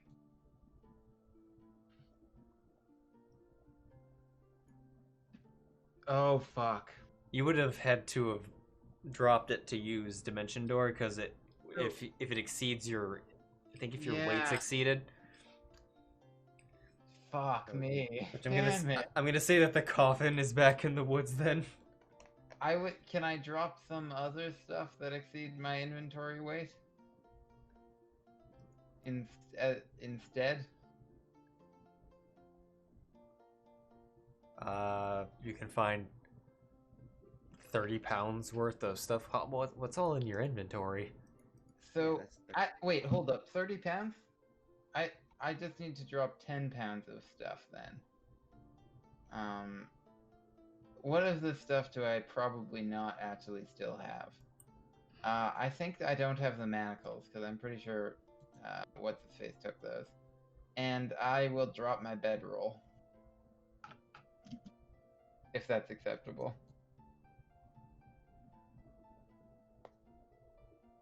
In order to take the coffin. Yes, that's fine. Alright. It'd be... Of course, I'm just now realizing what the one dude would have thought. It's like, oh my god, he's got a coffin, I'm going in it. Yeah. But anyway, okay, so Belwick, you head to where the note said? Yeah. Okay.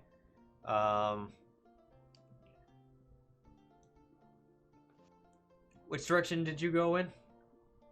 Which direction? You went in toward the wood as he went walks along. you went towards Valaki, right? Yeah. So he doesn't get to move freely anymore. I'm aiming for a road. Ideally. But, you know. So if you're no longer encumbered, then okay, then yeah, you would make it a Blue Water Inn, and of course no one's there. I mean, people that you know, other than the regular people that are there. Okay.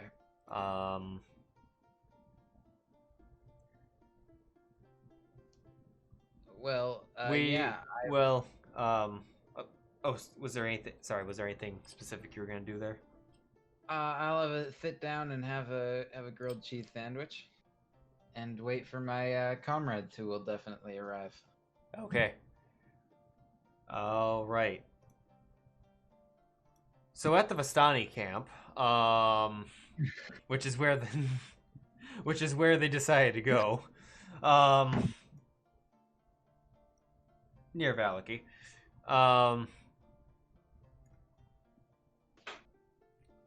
All right, get rid of him.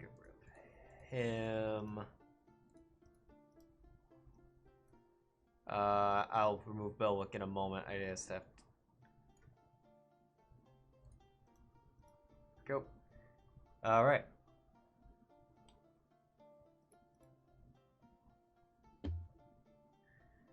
So it is now.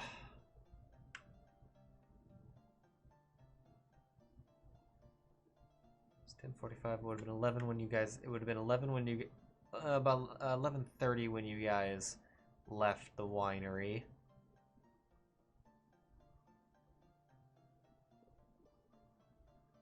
It's now 6:30 in the evening. Too far. Okay, so Vistani camp people. Oh, and Rictavio's not there.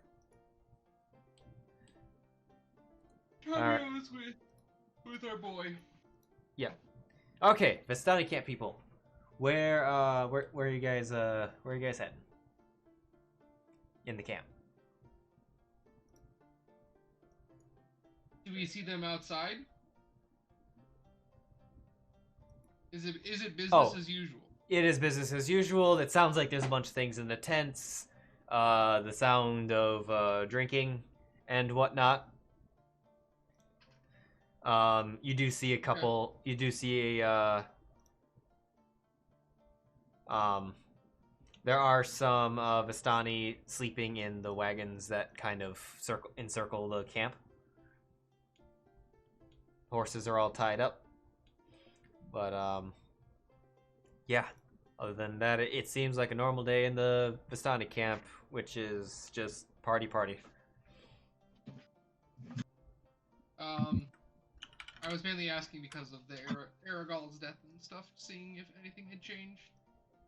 Nope. Seems normal. Okay. I'm gonna walk up to... I'll be like, we should walk up to the same gentleman we've been working with before. And we're gonna walk up to, the people who we've been trading with, and, I'm gonna greet everybody, do the same thing I always, very kind and friendly. Well, hello there, everyone. How are we today? Alright. So do you go... Keep making it back. So you go... So are you going to the tent? Because... Yeah. Okay. I just want to make sure, because half the time when you guys have shown up, it was at the other camp. We just want to confirm that. So, when you guys walk into the, into the tent, you do see a bunch of drunk Vistani who are just kind of drinking around, yada yada.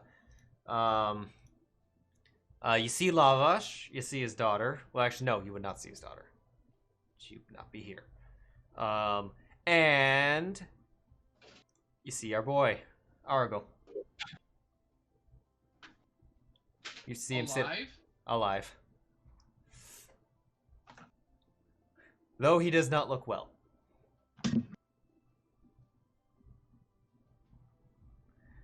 He looks somewhat frail. Wonder how this is gonna go. And the guy who doesn't like you guys to murder people is not here. I thought we were going. Is this the one at the Seer Pools? That's the one I thought we were going to. Oh, this is the Valaki. This is the Valaki camp. Because you said I thought we were gonna. Well, because the person we've been talking about trading for the armor set with was down at the Seer Pools, right? Oh. Yeah, he's at the Seer Pool. I thought when you said for information, when you said dude for information. Yeah, we'll do the information first, then we'll deal with that. Because that was here. That's why. Yeah. We'll go to him. And what was his name again? Look up the quest tab. Casimir. But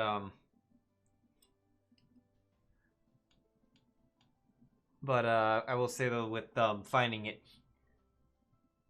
I would say you would still find Argal here because they would have,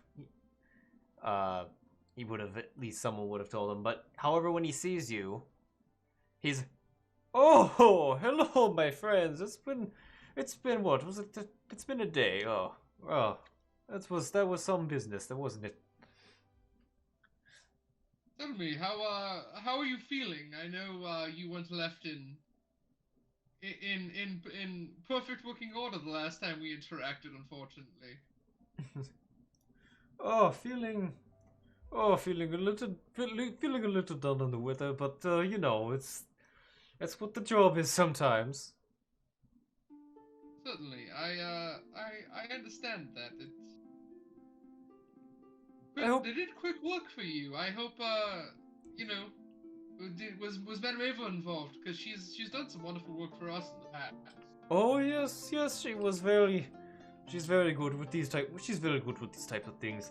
I thank you very much for. I was told that you were allowed for my body to be brought back, and I thank you very much for that. Absolutely, I will say, if you hear of our trepidations, it was not due to you. It was due to another member who came to assist with that. That's where we drew the line. I want you to know that it wasn't a personal attack. It was more frustration, as I'm sure you understand now. Strahd has one of our old companions working for him, and that betrayal rang hard with us. So I hope you'll understand that. Oh yes, betrayal can be very frustrating and very,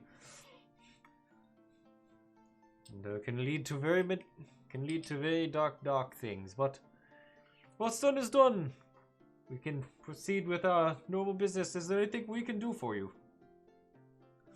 I'll say there's a few things that we were wondering about. We've been told of a gentleman named Casimir, who resides at this camp. Who, we have a message for him from a friend. We managed to find him up at Argynvostholt, and we were told to come and speak to him and give him a message. And we'd like to have an opportunity to speak with him in private for a moment. That is what was requested, and then we might maybe interested in doing a little bit of business as well. Oh, I see. Casimir, yes, he's one of our elven folk. He's at the southernmost building. Wonderful. I'll tell you what, my good man, we'll be right back after we speak with him, and we'll be happy to do some business with your lovely people. How does that sound? I'm very excited for our opportunity to do business again. Wonderful. And then I'm going to, while keeping an eye on Aragol and everybody around him, just to make sure nothing shitty is about to occur, I'm going to go. I'm going to kind of motion that we're going to go talk to Casimir first. Okay. I actually kind of like this guy, I gotta say.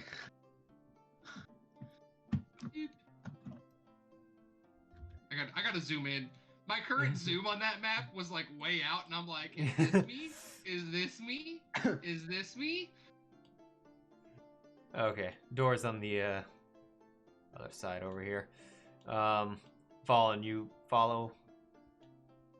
Yeah, I'm following. Okay. Okay, yeah, you come to this house. Yep.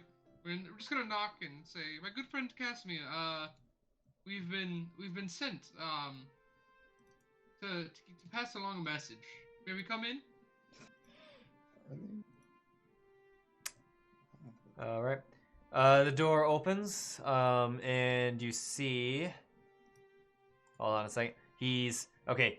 You don't see Ezek. He just shares the same picture. I'm unmasking it now. You don't see Ezek, but it was Ezek? No, his art is in the same image as Ezek's, and I just had to crop him. That's why I've had to crop this image weirdly. He's the dude on the left. Yep. Yes, you see an elvish or a dusk elf who, like other dusk elves you see, are missing his ears. Mm-hmm. And what was the person who told us to come find him's name again? Savin. It's been a while. Savin? Yeah. My good man, your friend Savin mentioned you when we were speaking with him up in Argynvostholt. May we talk for a moment? Oh yes, Sava told me you would be coming at some point. Absolutely. Come Absolutely. He fought beside us for a while. Was a good man. Is a good man, I should say. He obviously still kicking. I was wondering if possibly we may know a little bit of Strahd's information about the man. He's an enigma wrapped in a mystery, as I'm sure you understand, and any information could prove helpful in understanding what's gone on in these lands. Yes, come in. Wonderful. I will go in. Any emotions for you guys to take a seat, which he has, funny enough, just enough chairs. Hooray.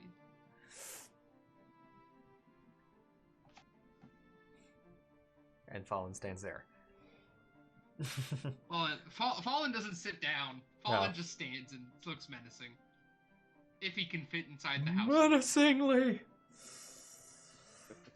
All right. All right. Well, what is it? What is it specifically I can, or if you, I can do for you? If was there any specific questions or looking for general information on the subject? Why don't we start with the general? And we may delve deeper into some questions. How does that sound? Very well. I'm assuming you're referring to the devil. Devil himself. Well, Stusk Elves are one of the few that actually are still alive today that saw him come to this land. Back then, he was still a man. He came as a conquering prince, later king. We Dusk Elves had our kingdom here, and we made our final stand, but nonetheless, we were overrun, betrayed by Rahadin. And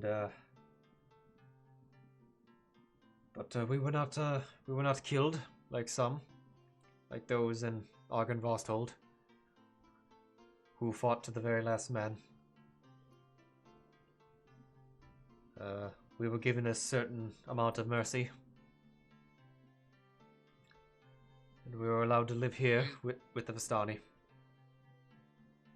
I assume there are restrictions placed upon you, whether or not they are specifically spoken of or not. In a sense, now there are. Because, it hasn't been all that well ever since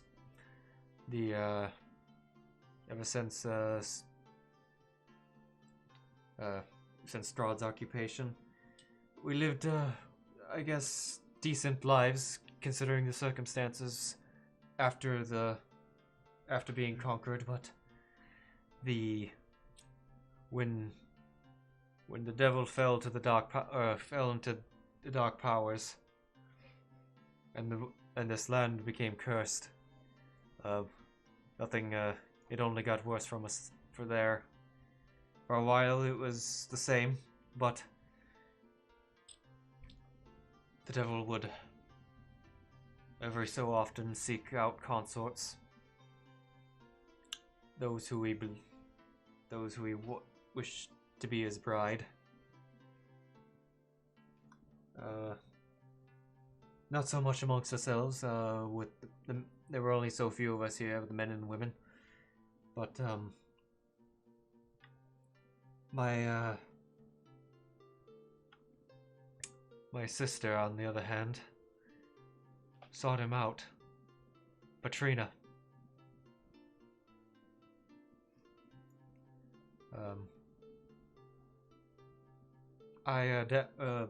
Patrina, like myself, dabbles in the arcane arts, of study, which so did the devil, or so does the devil. But Certainly does. She sought to be his bride. Thought that would be able to help gain power through him. I don't know.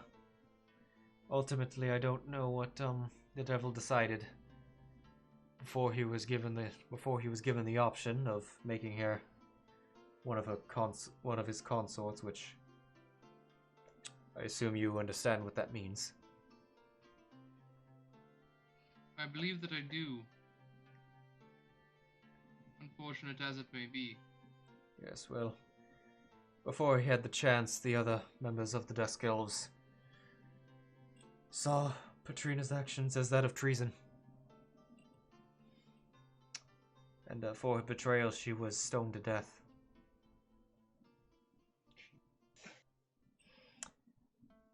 Well, despite her pleas, I must say that while I did not... hold on one second. Even Barovia are brutal as shit. What in Barovia? I said even the elves in Barovia are brutal as shit.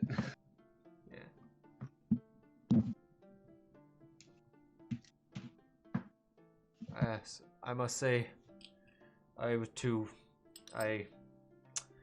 succumbed to my anger and partook in the killing.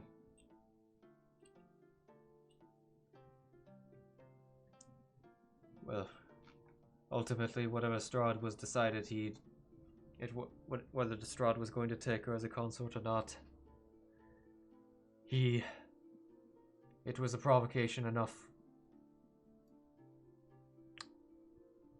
You may have noticed that we do not have our ears, and there are only males here.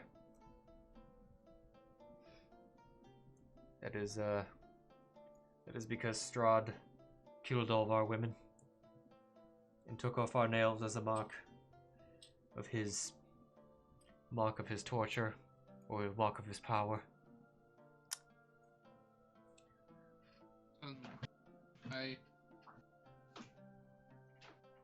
What can you tell me about? You said Strahd was looking for wives. We've heard tell of one specific woman who caught his eye. What was her name? Yeah. Tatiana. Would have been in the Thomas Tatiana. Strahd. Yeah. Thomas Strahd, yeah. And with the one woman who caught his eye, what was special about her, and what caused him to believe such strong feelings about your actions as provocations? From what I can tell, the man he's calculating. He's not one who acts on sheer whim. Well, I don't know much specifically about Tatiana. I do know that to us back in the day, Tatiana, we all knew, was his brother Sergei's fiance. And it was all our understanding that they were to be married. And to us it was just the normal proceedings of royal life. Our lives go on as normal, but I do remember it was the day of the wedding that when Barovia fell. And we had never heard from Tatiana again. Tell me, and this is a question that I feel may have both obvious and unobvious answers involved. Was Strahd next to inherit the throne? Was he next in line, or was by the time that the devil fell into the dark powers, he was already king.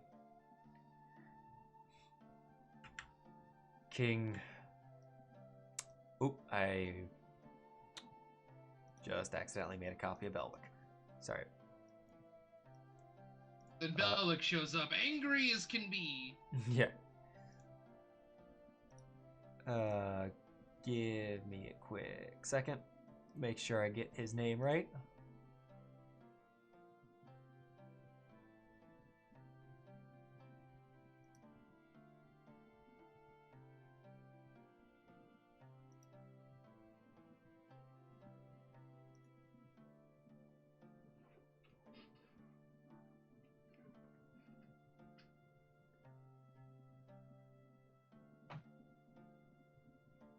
Ah, damn it. Okay.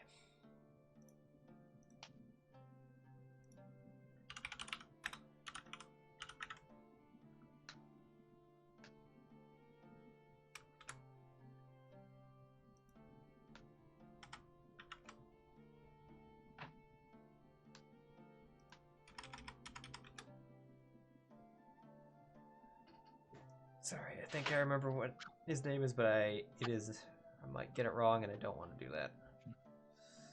But yeah, I believe it's King Bro.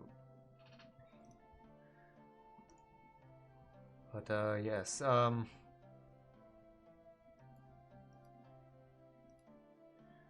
Strahd had already assumed the throne by the time that, by the time of the wedding. His father had already passed. Who we believe was buried now in Castle Ravenloft. Sergei was his younger brother, so there was no competition for the throne at the time. Certainly.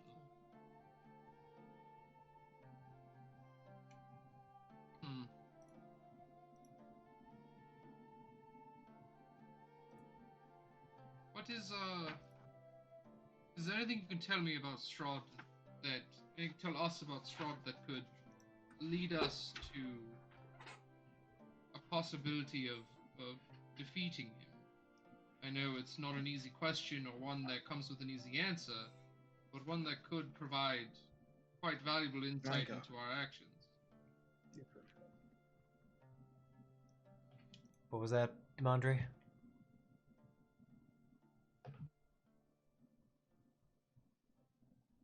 Demandre, did you say something? What? No, I didn't say anything. Oh. Yeah, I may have whispered something, but I was just complaining about my headphones because they were cutting in and out. I was like, what's wrong with our line of questioning, Belwick? You know, mine have been doing that too. Mine have, like, out of nowhere, I won't hear anything for a second, and then I finally cut back in, and y'all are in a different part of the conversation. It was Barov, King Barov. I knew it sounded. I knew Barovia was part of it, but I couldn't remember how far. But yeah. Let me know when Belwick realizes that he's being blown off. When Rictavio shows up is what happens. Oh, is Rictavio not with them? Nope, they sent Rictavio up to the inn. I see. So then he, which by this point you would be aware, and he would, and Rictavio would have told you that they're in the Valaki camp. Okay. Belwick could grab one of the horses and start to make his way over, because he needs to buy a sling. Okay. Alright. Back to Valaki. Or not Casimir. As nice happy elven music is playing in the for the stream. Anyway. Well, in terms of how to defeat him, I can't say I know. I don't have any knowledge on that. I do know possibly about where the source of his power came from, and it is where I seek to go myself. Where is that? South of here, high in the mountains. There's an ancient temple. It's referred to by Barovians as the Ember Temple. It is a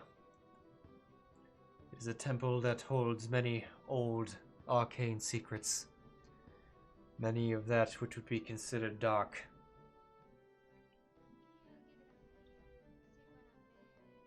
And some would say unnatural. I'm totally Palpatine right now. So some would say that it is an area that holds many secrets, interestingly enough. Yes. It is quite dangerous, though. I know it was certain about that. It was said that Strahd entered that temple sometime before the fall to darkness, and it is believed by many that many at the time, that he would have acquired that power from there. But it did not. I guess what we can't say for certain was because when the land fell and when he became what he is today was not did not immediately coincide with his visit. It was quite some time after, a few days or weeks. It was only at the wedding when it actually happened, the day his brother died. So I don't know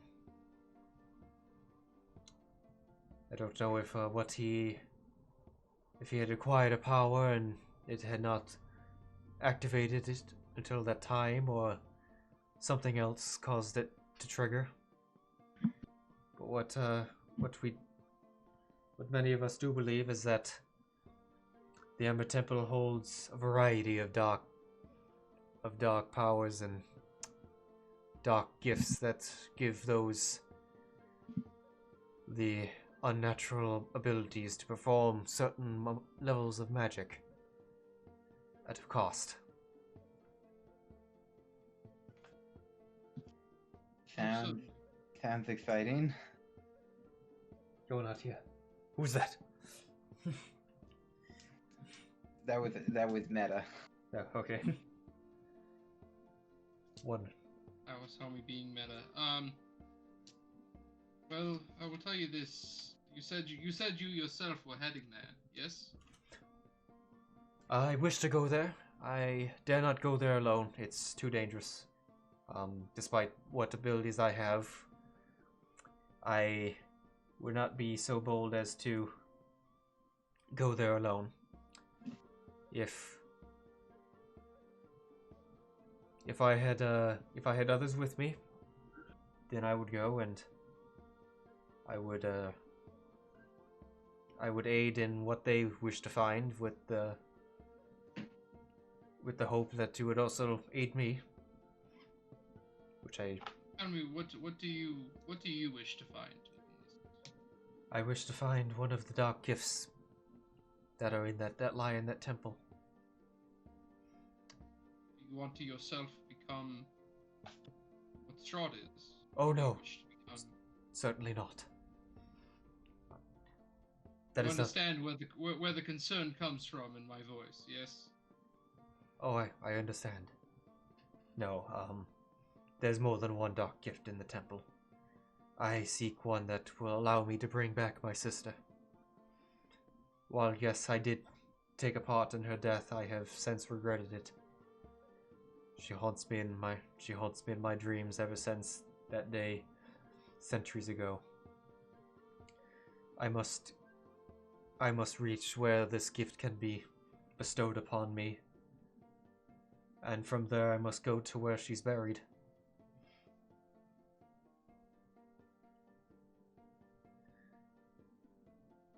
Which lies, I believe, deep in Castle Ravenloft.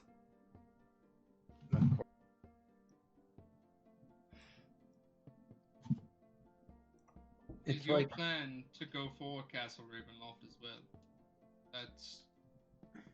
That's the obvious next step after your initial strategies here, my good man.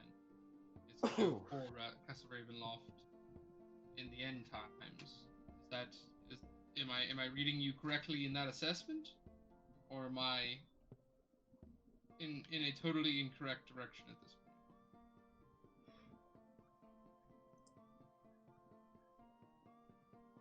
I would more or less, once I've obtained this power, I intend on going to Castle Ravenloft. If it's alone, then it must be alone. At that point, will risk everything to find my sister. Once I've obtained this power, but I cannot be so rash before I obtain it. I must at least get this far before I risk it all.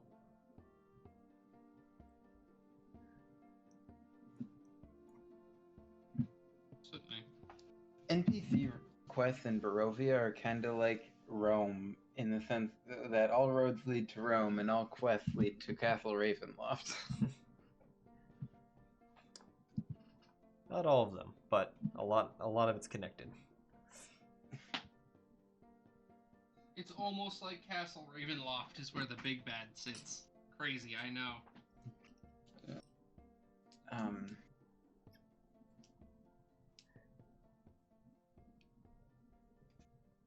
Yes, well, I guess the final question that needs to be answered is, what do you intend to do about Strahd? We've discussed this on and off for a while, and it seems like we can tell each other's positions, but I need to hear it from your mouth myself. What are your intentions with Strahd? Do you wish to see him gone? Do you wish to see the world change? Do you wish to see Rahadin gone for his betrayal? Or is this just a matter of surviving and doesn't matter what happens next?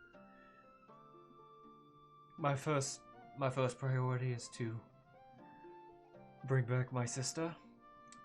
After that, it's less of a priority, but if bringing down Strahd was on the table, it would certainly be one of my goals. Rahadin would be a bonus, but once my sister's once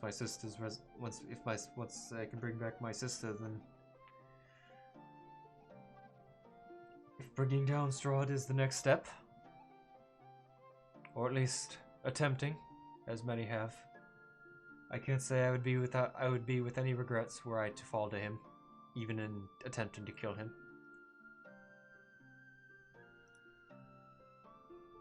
Good to know.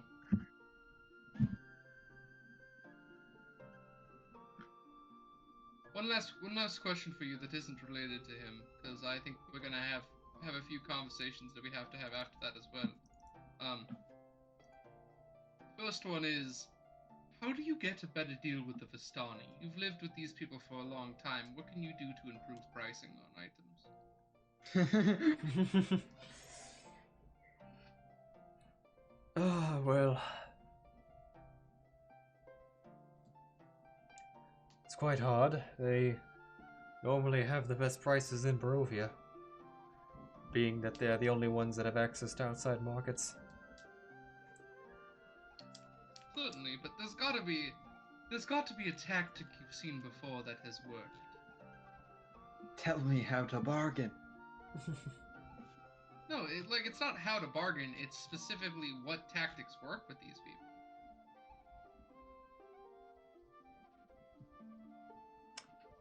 Mostly, well, they usually are, all the time. You can definitely soften many of them up with drinks by providing them with pouring them more drinks. The more leadership figures are a little harder to get, but the common Vistani merchant is usually a lot more persuadable. I'm gonna look at Fallen and give him a note and being like, we have good wine in the back, don't we?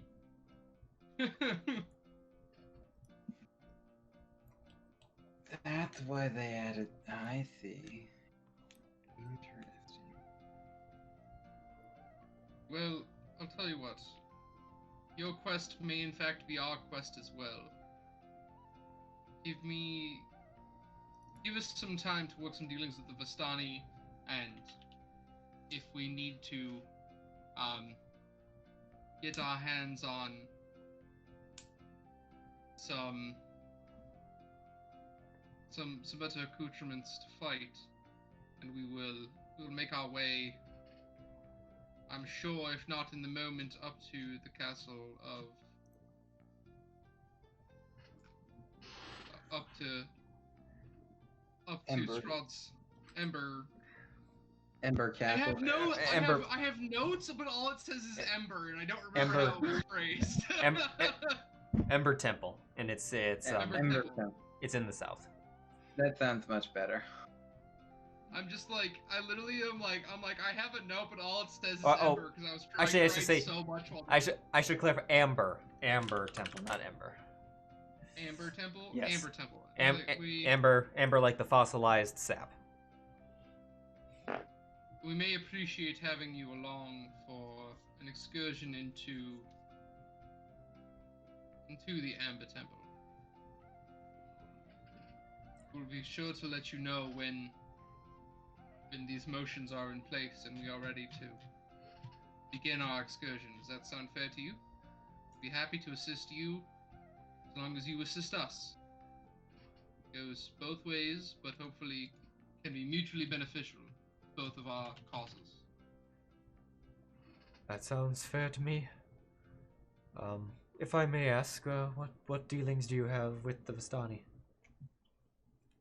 We have traded with them on occasion, as they are the access to the accoutrements we unfortunately require in order to survive in this land.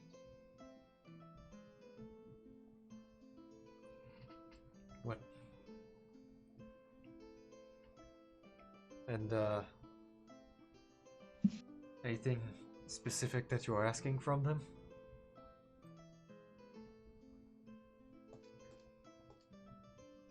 I'm gonna look at Fallen and let him explain what he wants.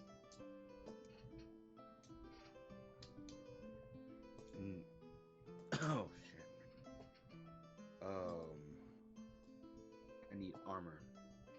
What kind of armor can you get me? Armor. I see.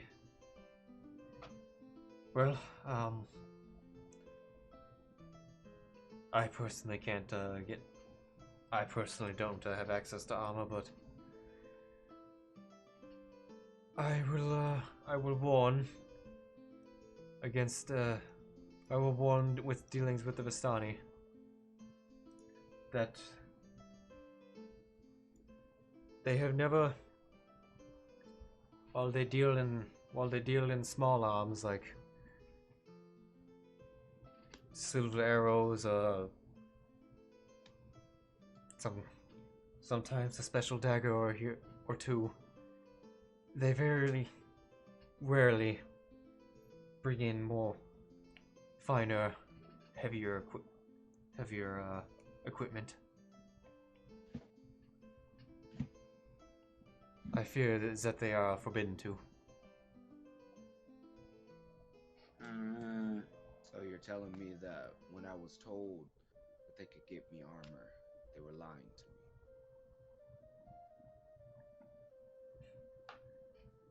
me? You are getting grifted. Oh, then I'm not surprised that they told you that. I believe that I've seen many adventurers come here, and armor is often something that they want, but they would often accept the money. Then the caravans would leave to go out to the outside world. But by the time the caravan's back, these outsiders had unfortunately perished by other means. And let me guess, the armor was never brought in the first place, knowing these adventurers would disappear in the meantime. That is correct. Solid grift. That's a pretty good grift, not gonna lie.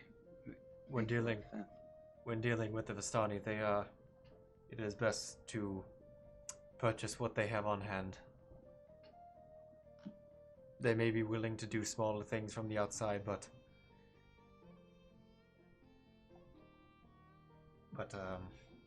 which us Dusk Elves occasionally do, but it's minor comforts. Nothing special. So I can't get better armor in Barovia. That's what's being said. Not through the Vistani, at least. Then who else? You might be able to find it. Perhaps at the Amber Temple. There may many have come to this land, and many have fallen. Oh, that's right. That's your name. My apologies. But it is. Awkward moment. All right. Many have fallen. Fallen's like, I'm sorry, I wasn't paying it. What? Why are you talking about me, dog? What's up here? But, it is certainly possible that someone somewhere held the wealth to have the type of armor I assume you're looking for. Who? Just there are some, in general, some that may, but most of them. The last one I saw. Looking for, I'm assuming, plate mail.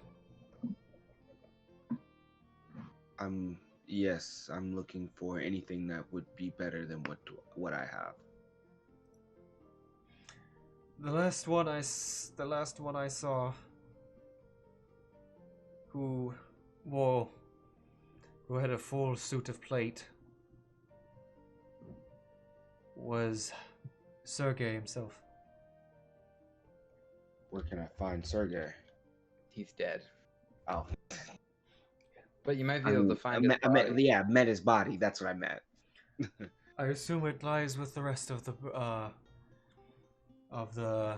Zarovich family. At Castle Ravenloft. Oh, great! Oh, yippee! We could go grave robbing at Castle Ravenloft if you want. I feel like that is definitely not okay. I don't think we should want to die that early. I'm gonna ask you one last question.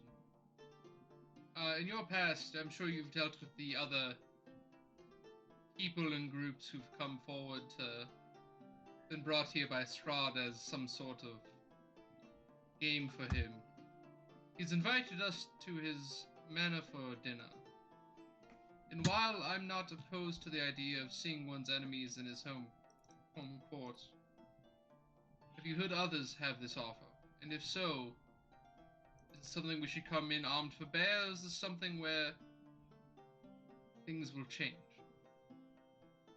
You've been here long enough, and I'm sure you've dealt with them. Obviously, living with the Vistani, you've seen them come through over and over and over again. I know not of any invitations to come to the castle. At least no adventurers personally told me about that, but I know that almost the majority of adventurers that go into Castle Ravenloft do not come out as they came in. I would heavily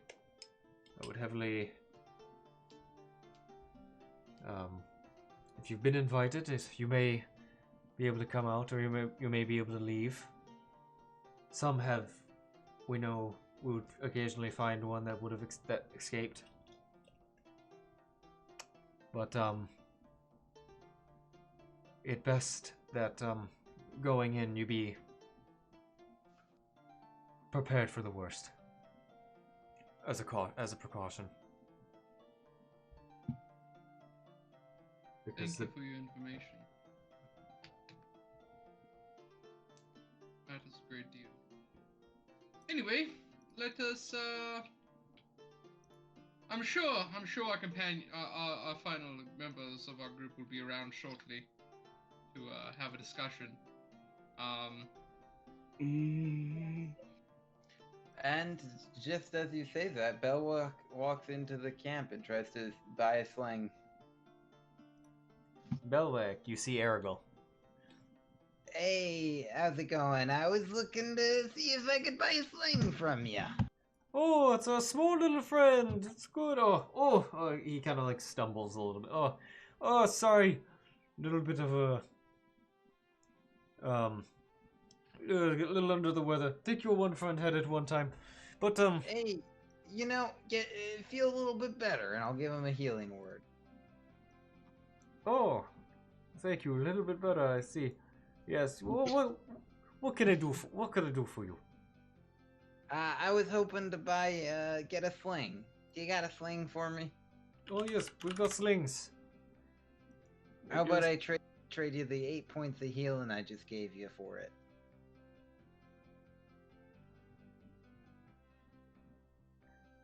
I'll tell you what, I'll give you a discount. You could have it for 2 silver. Oh, well, we got the deal. Very good. Very good, very good. Also, want to buy this, and I'll try and sell my electrum flute. Oh. It's a flute made out of electrum. It's worth 250 gold. Or yeah. Yeah, I see it. Oh, I see, I see. Very valuable. Could be worth a decent amount on the outside. Yeah. Let's see. I can,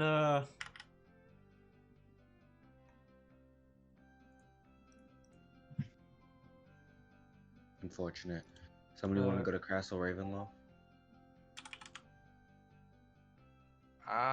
I mean, we'll get there eventually. It's like, Oh, great, yay. it's like you hear in your head, I do. I'm Skull. Castle Ravenloft. Yeah, I'm definitely on my way there. Trust and believe. A lot of shit to get there.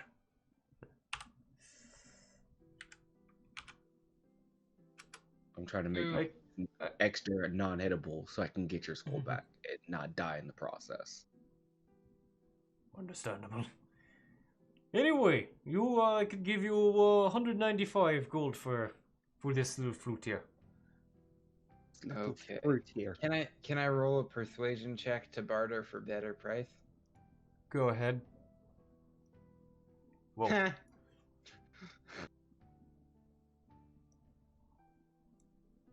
I mean, that's not bad. Well, I can do 225. Yep. It's not gonna get any better than that. That 20, baby.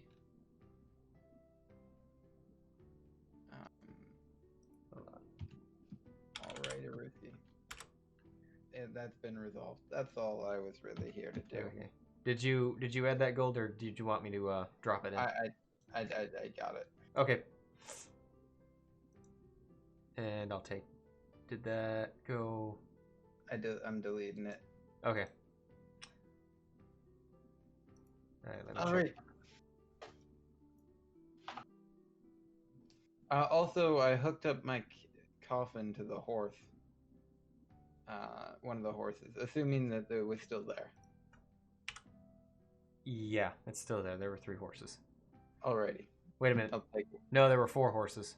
You had. Okay. Remember, you had a party of 6 with Rictavio at one point.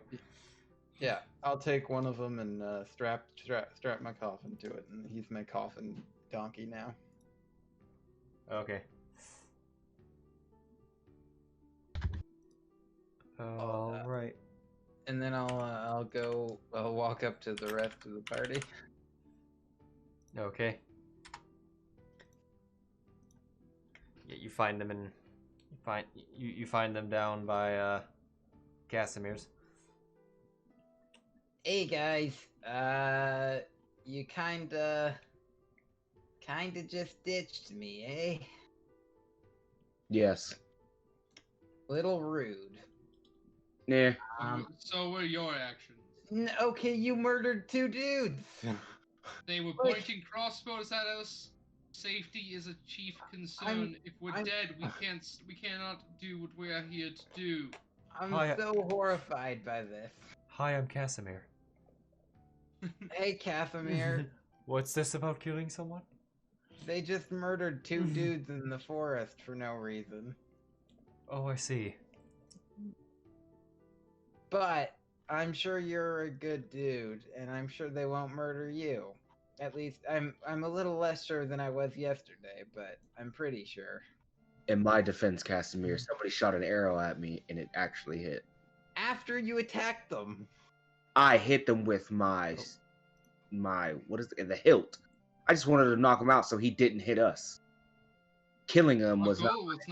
Our goal was not to kill. When they struck Fallen has some abilities that make that a terrible idea for anybody. His actions cost him his life, unfortunately, and while I did not want to kill these men, and then Fallen also cut that other man in half. Hey, maybe you should tone down on the damage when we're not trying to kill. Like maybe aim for the arm or something next time. You know? Yeah, I can respect that. I didn't mean to kill the first guy.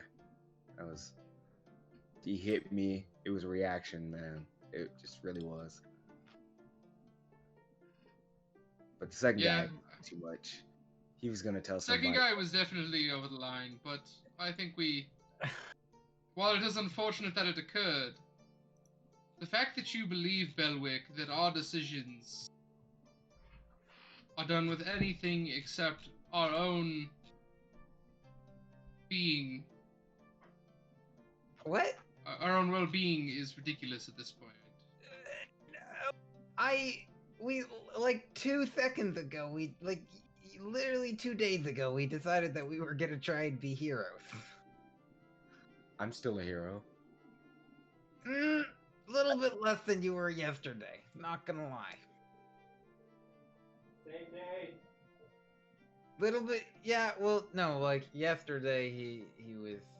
I was more of a hero yesterday than today. Now that I've killed people. Yeah. Well, again, that was an accident. I had no intention of killing the first person. The second person, yeah, that was me. Okay. Well, Why did you think that running off with him was better than being with the group? What happens if they are servants of Strahd sent to kill you? They weren't. What happens? I talked to him. Hindsight is 20/20. Random... You get to know all the answers after it's over. In the moment you don't, and you do not get to act like you knew it beforehand. The man that's alive in the Aragol came up behind us and started shooting at us. We did not believe him to be a friend, and we did not believe him to be showing up to kill us. This world has no possibility of safety. We do not act like everything is here to kill us. We do not want to kill those men. That was not our initial goal. We would not have killed the man who was there. The first moment he went down, we dropped everything and I stabilized him. Do you believe that happens if I am attempting to kill him? I don't miss when I have to. You've seen me. If I wanted him dead, he'd be dead. You running off on your own, that puts your life at risk and put our lives at risk. We can address these issues together, but if you go off and make decisions to do things alone, you're going to be left alone. We do not have time for you to take a moral high ground in a world that's tempted to kill us. You can act like you're better than us. What happens if that man is working for Strahd and now goes back and tells him that these adventurers are far more powerful than they were before? They were able to fell multiple of his scouts and his people coming to attack us in one fell swoop. So that's one argument. What happens to that? But then there's the other argument, and this is what actually occurred, which is that he wasn't a servant of Strahd, and we just 2 innocent dudes in the forest who were hunting. Actually, they were searching for a missing dude. Hunter. Yeah, got lost. They were trying to find him. And how are their actions any different from ours? They had crossbows pointed at us as we walked through the woods. Yeah, they were scared because they didn't know who we are, and they were, it's a dangerous place to be. So they were. So how is that any different than our situation? Because you attacked them. They didn't fire at you. The other one did. So you're just saying After that my life didn't. Listen, after you had already punched them in the face. With your I didn't sword. punch that dude in the face. Yeah, okay. You did, though. I didn't Punch punch the guy who got away. Okay, yeah, no, you punched his friend in the face, though. Oh, With your sword hilt. I didn't punch him. He had no reason to hit me. But you punched his friend in the face. Okay. Right? And then he tried to be Captain Save-A-Ho, and look where it got him. Okay, well, I mean, I'm gonna leave. Belwick, let me ask you this question, and it's a very basic one. We were under the same circumstances that they were. Why are our actions wrong and theirs fine? Because you attacked first. Self-defense. I felt that my life was in danger. When you point a crossbow at somebody, it's not for sheer pause. You're not able to do that and get away with it. If their attempt was to kill us or defend themselves by shooting at us, our actions were simply self-preservation as well. You cannot take pity on people who are weaker, simply because they are. They had identified themselves and done these things and thought that when the fighting initially began, we would have stopped immediately. We would not have continued on killing people. Our goal is not to just murder for fun. Our goal is to stay alive, because we cannot do what we need to do if we are dead. It's impossible to kill someone if you are dead.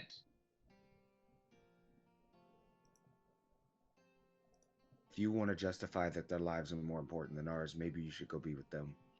Okay, Belwick's gonna walk away.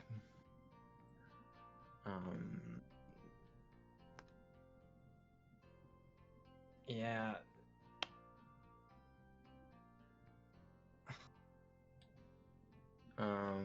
Yeah, I don't think Belwick is yeah, no.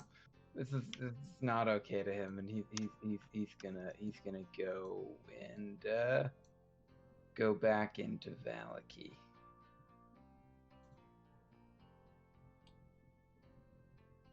Well, that was interesting.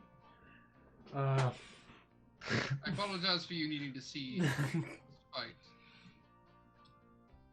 But anyway, when you are ready to go to the temple, if you have a means of getting a message to me, you can do that, or you can find me here. I must warn you. Certainly will. Up in the mountains, it is very cold, and your regular attire would likely not suffice. Harsh winter environment up there, and I would recommend preparing for it unless you are quite adapted to cold climates. Thank you for your information. That will serve us well. We will reach out to you when we decide to make our way there, and we would be honored if you would join us. Alright. Well, thank you for accompanying me then.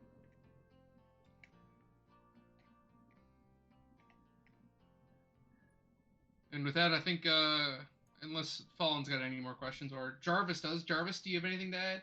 Hi, I'm Jarvis. Alrighty then. I think we'll head out, and I will, in order to keep up appearances, I'm gonna go and see if the people in this camp have another set of silver arrows to keep up the appearances that we are there to trade some goods, because just walking off would leave them suspicious. Okay. Find a cup, not Aragol, but some guys. Oh yeah, we've got some arrows. You want some arrows? How many do we got? Yes, I find my stocks continuing to run low in these lands. I think, do you have how can I get a batch of, let's say, like 5 silver arrows and 20 more regular arrows? How much is that going to run me? 20 regular and some silver. Well, let's see. 5 silver will go for 30 gold, and 2 gold for the 20 of regular. So 32 total for what you've requested. I think that's good, Dimitri. Yes, yes, I think. Oh, Dimitri, you drink too much. Well, what do I say? We all drink too much. What is this? I was about to say, what's the point of being here if you're not drinking too much? I think that would kill the mood, wouldn't it? That is a good point. That is a good point, sir. You understand the fine arts of our culture. I will say there's nothing quite like having fun and doing business at the same time. I believe that is the only way to do it in these lands. Everything here is, there's no sun, it's so dreary. A drink can really lift your day, can't it? Yes, there's nothing finer than just sitting on my fat ass and drinking the finest of wines and ales. I can only recommend that more. Well, I'll tell you what, I'll make a deal with you. Since you are one of the only vendors in town, how would I give you 30 gold, and you share a drink with me? Does that sound fair? I would see that sounds like a good deal, my good friend. My good friend, which drinks we shall. I'll hand him 30 gold out of the party fund to keep appearances, and we'll make it happen. Okay. Is the party fund what that is in the party sheet, or is there? Okay. I'll knock off the party sheet. I'll knock off. Yeah, knock off 30. We'll have a drink and I'll continue out my appearances of bestest friends for Everest with them. All right. And I'll tick off one bottle of that wine. Yep. Kind of. All right. Cool. Okay. How much is the wine worth? Let me check. Because we still have a bottle. We still have some cheap wine too. Because it wasn't just the Red Dragon Crush we got; it was also the cheap wine. Or did we already get rid of that? I don't see any of the cheap stuff around. Looks like he got nine bottles of Red Dragon Crush, which would normally go for 10 gold a pop. Okay, so a drink out of that sounds about right. So that sounds good to me. By the way, is the wine good? Is this wine significantly better? All right. This is the good shit. Okay, I'm gonna cork it and bring it back with me and be like, that was thank you for your hospitality and your services. I appreciate every moment of it, and look forward to the chance that we have to come back and see you again. It's always fun coming here and seeing our friends of Fastani. Yes, good friends. Come back sometime. All right, and then I will, and then we'll head up and go to Valaki. All right. Okay. You going to the inn? I would assume so. Valaki doesn't have a burgomaster we can go hang out with anymore, so awkward. But if you go to the inn, your rooms are all set from what at this point, like the 3 things that you've done to be in the good wishes of the keepers of the feather. People. Yeah, the Raven people. Yeah, Belwick went to the church. Okay. Did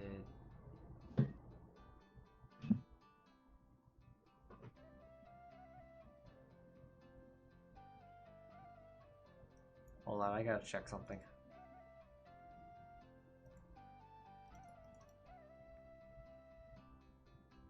I remember. I'm reminding myself who's actually alive.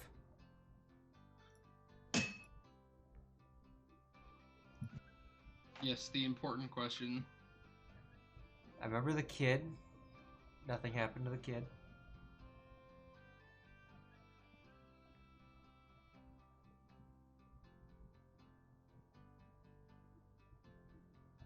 from Belwick as he let Strahd eat the Burgermaster.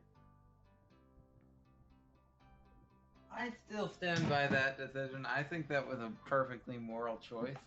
I still stand by my decision then. Strahd was... Perfect. The Burgermaster was the only one you've seen Strahd kill, correct? Personally? Yes. Yeah, Okay. personally, I think so, yeah. Okay, then... He's the only one we know that Strahd himself has killed. Everything else was his minions. Gotcha. Okay, then he's not dead. Well, we know somebody's about to die by Strahd. Not necessarily. Maybe we can prevent it. So, alright, Belwick, you go to the church. You find the doors are barely hanging on their hinges, windows smashed from...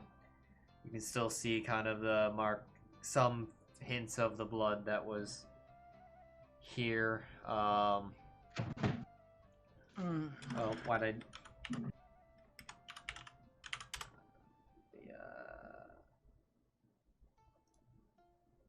nope, not that one. St. Andrew's Church. There it is. You know what I just realized? That Strahd can't scry on us now that Belwick's not near us. True. But yes, Belwick, you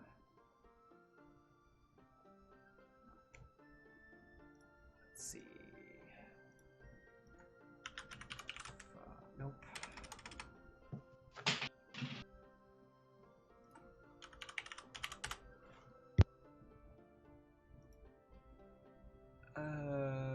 Nope, not that one.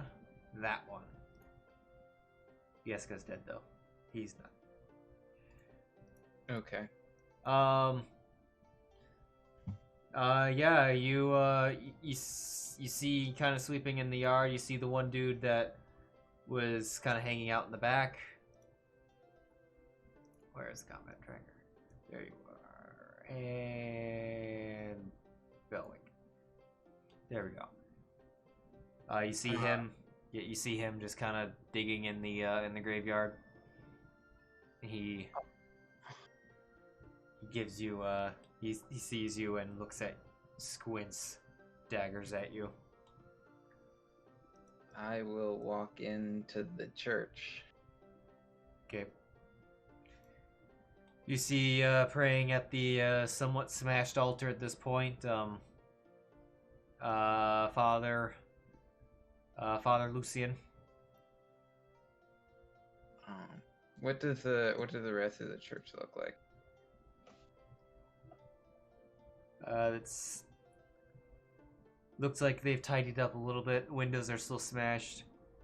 You can see areas where they would have cleaned up blood from those that may have perished to the bats. That's a thing to think about. Other than that, other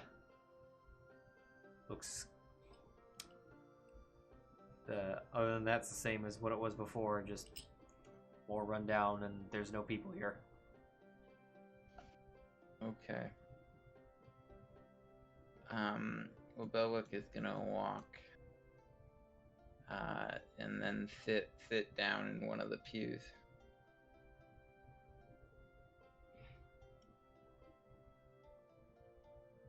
After a little bit, when you would have come in, Lucian gets up, turns around, sees you there, and he walks over. And he sits down in the pew across from the aisle.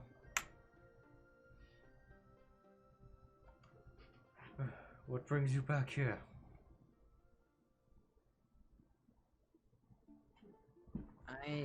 I don't know.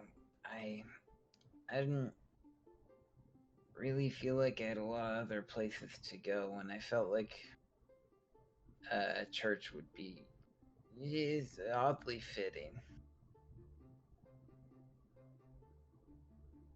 Yes, that's a quite common reaction. What is it that troubles you, my child?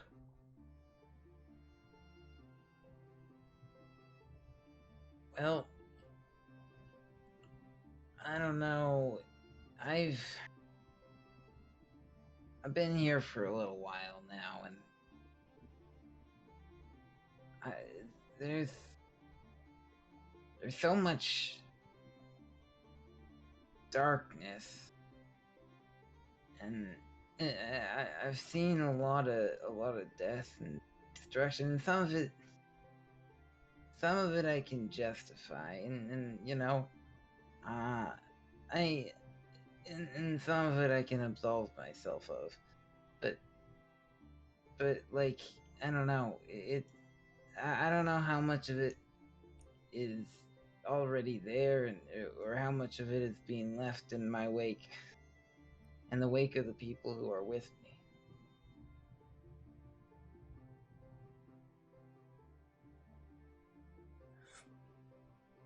There's no simple answer to this. It is this land is cursed.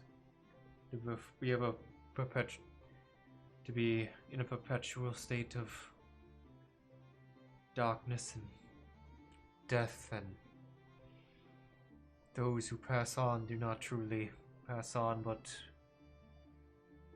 merely reborn back into the cycle. Here's my question.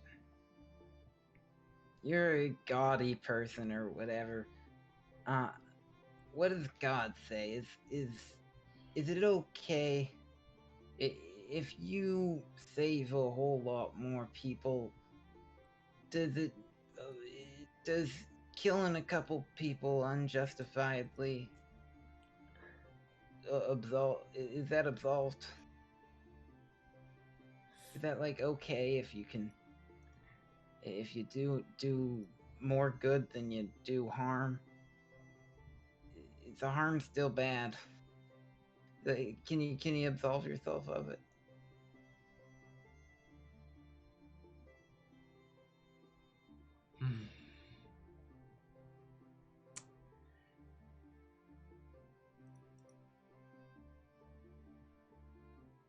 Many gods have different. Sorry. In Barovia, we've only known the Morning Lord and the Mother of the Night, who have very different opinions on the matters of life.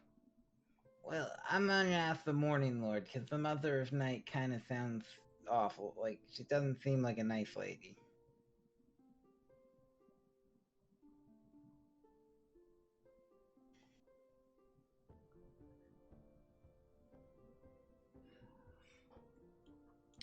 Wish I knew exactly what the Morning Lord would say. We do not. Well, we pray to her. We don't hear much from her.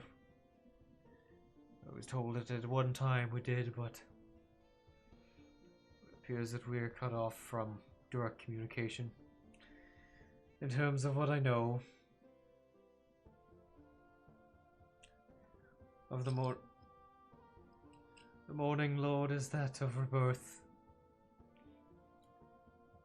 While every day the world falls to the world will fall into darkness,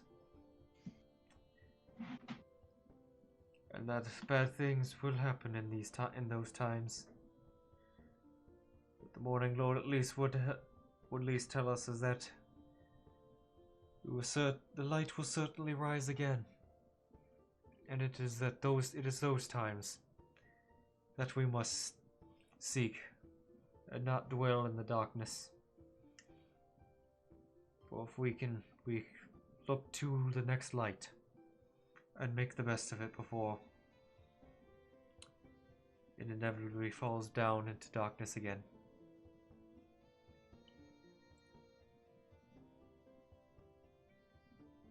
Okay, well, that's not super helpful. You can go back to doing whatever you were doing now. More straightforward, my son. I would say that it was I don't know if you may never feel absolved of. He stands up at this point. Just may never feel completely absolved of what's happened, but the point is to look to the dawn. Yeah, no, I got that. Yeah, all right. I see. Stay as long as you wish. We are still a shelter to all those that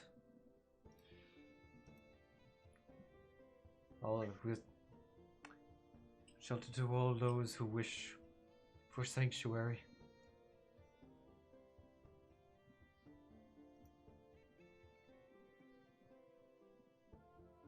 All right. Did you say there are still bloodstains? Or traces of it, yeah. We just lost Matt on Fantasy Grounds and then Discord. And he's offline. I think he lost internet. Yeah, probably what happened.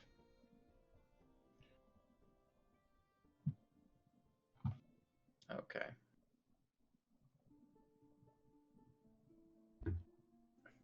Well,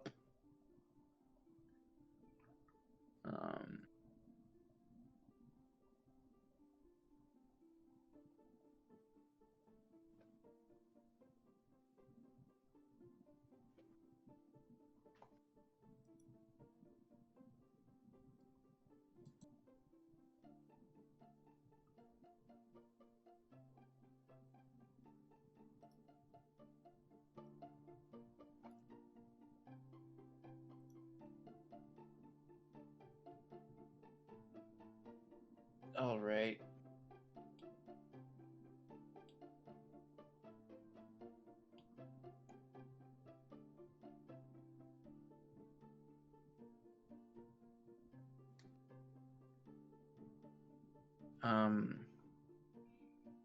Well, okay, he's on his phone now.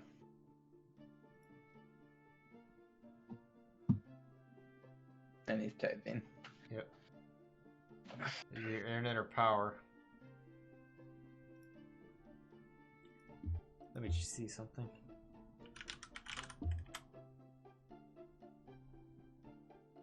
Internet, that's better. Yeah. All right. Is there a mop or something?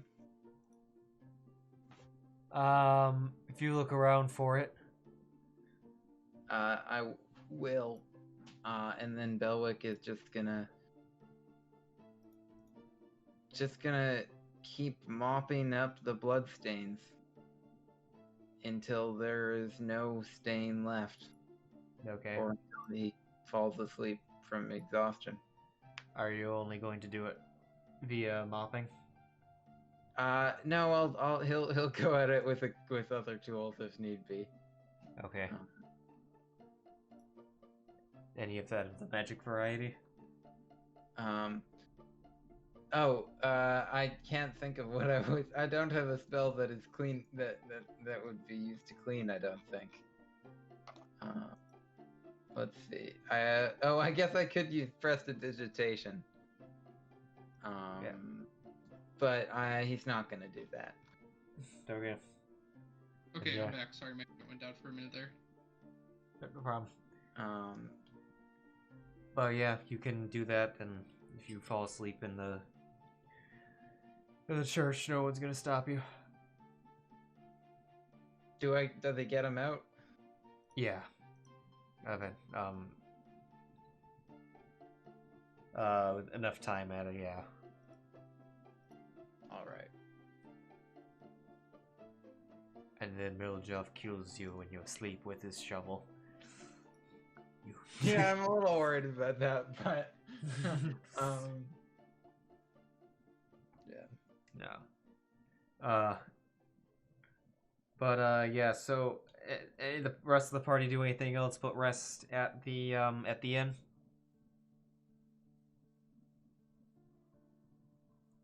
I think the only thing we'd really talk about is what the plan is going for the future on if we are going to be heading for the Amber Temple like tomorrow. I guess the only question I'd ask everybody who's there.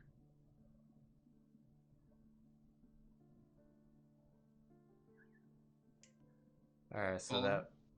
yeah. Follow would be the other one. Does Jarvis agree? Hi, I'm Jarvis.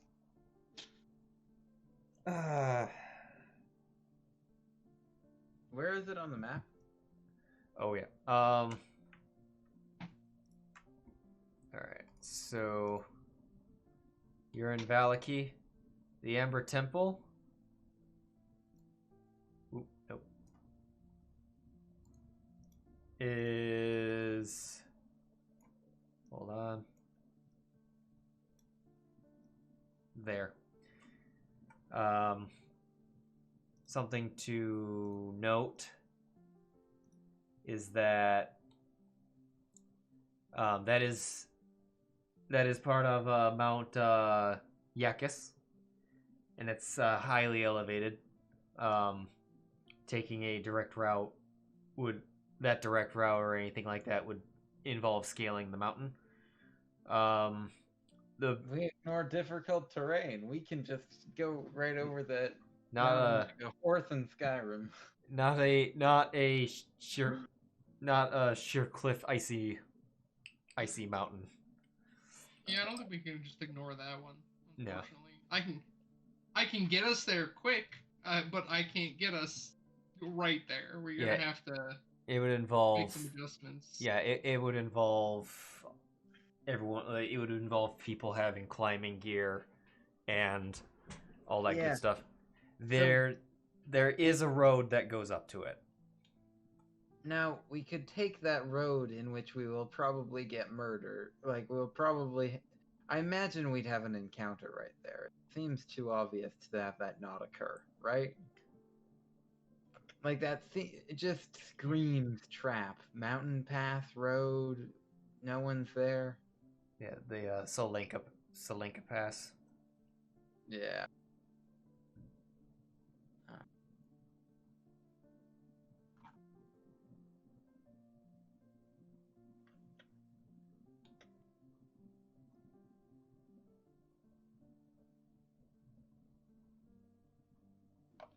Something I know that Jarvis would have wanted to bring up because we had talked about it a little bit. Is that he's interested in finding the Mad Mage. Is that wizard dude? Yeah. Yeah, we might want to go talk to him first and then make our way up to the Amber Temple. We don't know where that dude is, though. Yeah, we do. Yeah, we have a faint idea. Where is he? Just north of Lake Larovich? Yeah. Is that it? Yeah. Okay. Yeah, it's like he's up here in the Svalich Woods. I see. Okay.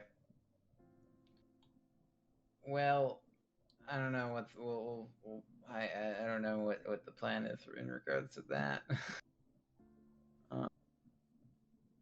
Yeah. That might be something we kind of have to address with Jarvis here.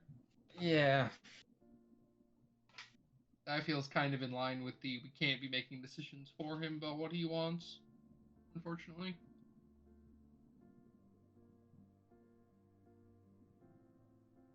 Well, what we can do is that we could probably wrap it up here because anything you guys do involving any major location or anything like that is going to be a thing. So yeah, and before we make any decisions, we have Jarvis here, which we can resume with next session. Sounds good to me. Wait, it's next session. When will that be? So next week we'll be taking next week off. Presumably it would be on the 28th.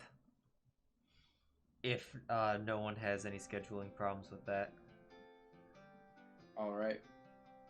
After that, it would be the 4th. If that doesn't work out. Okay. You probably do the 28th. Yeah. I would imagine so. That was kind of interesting.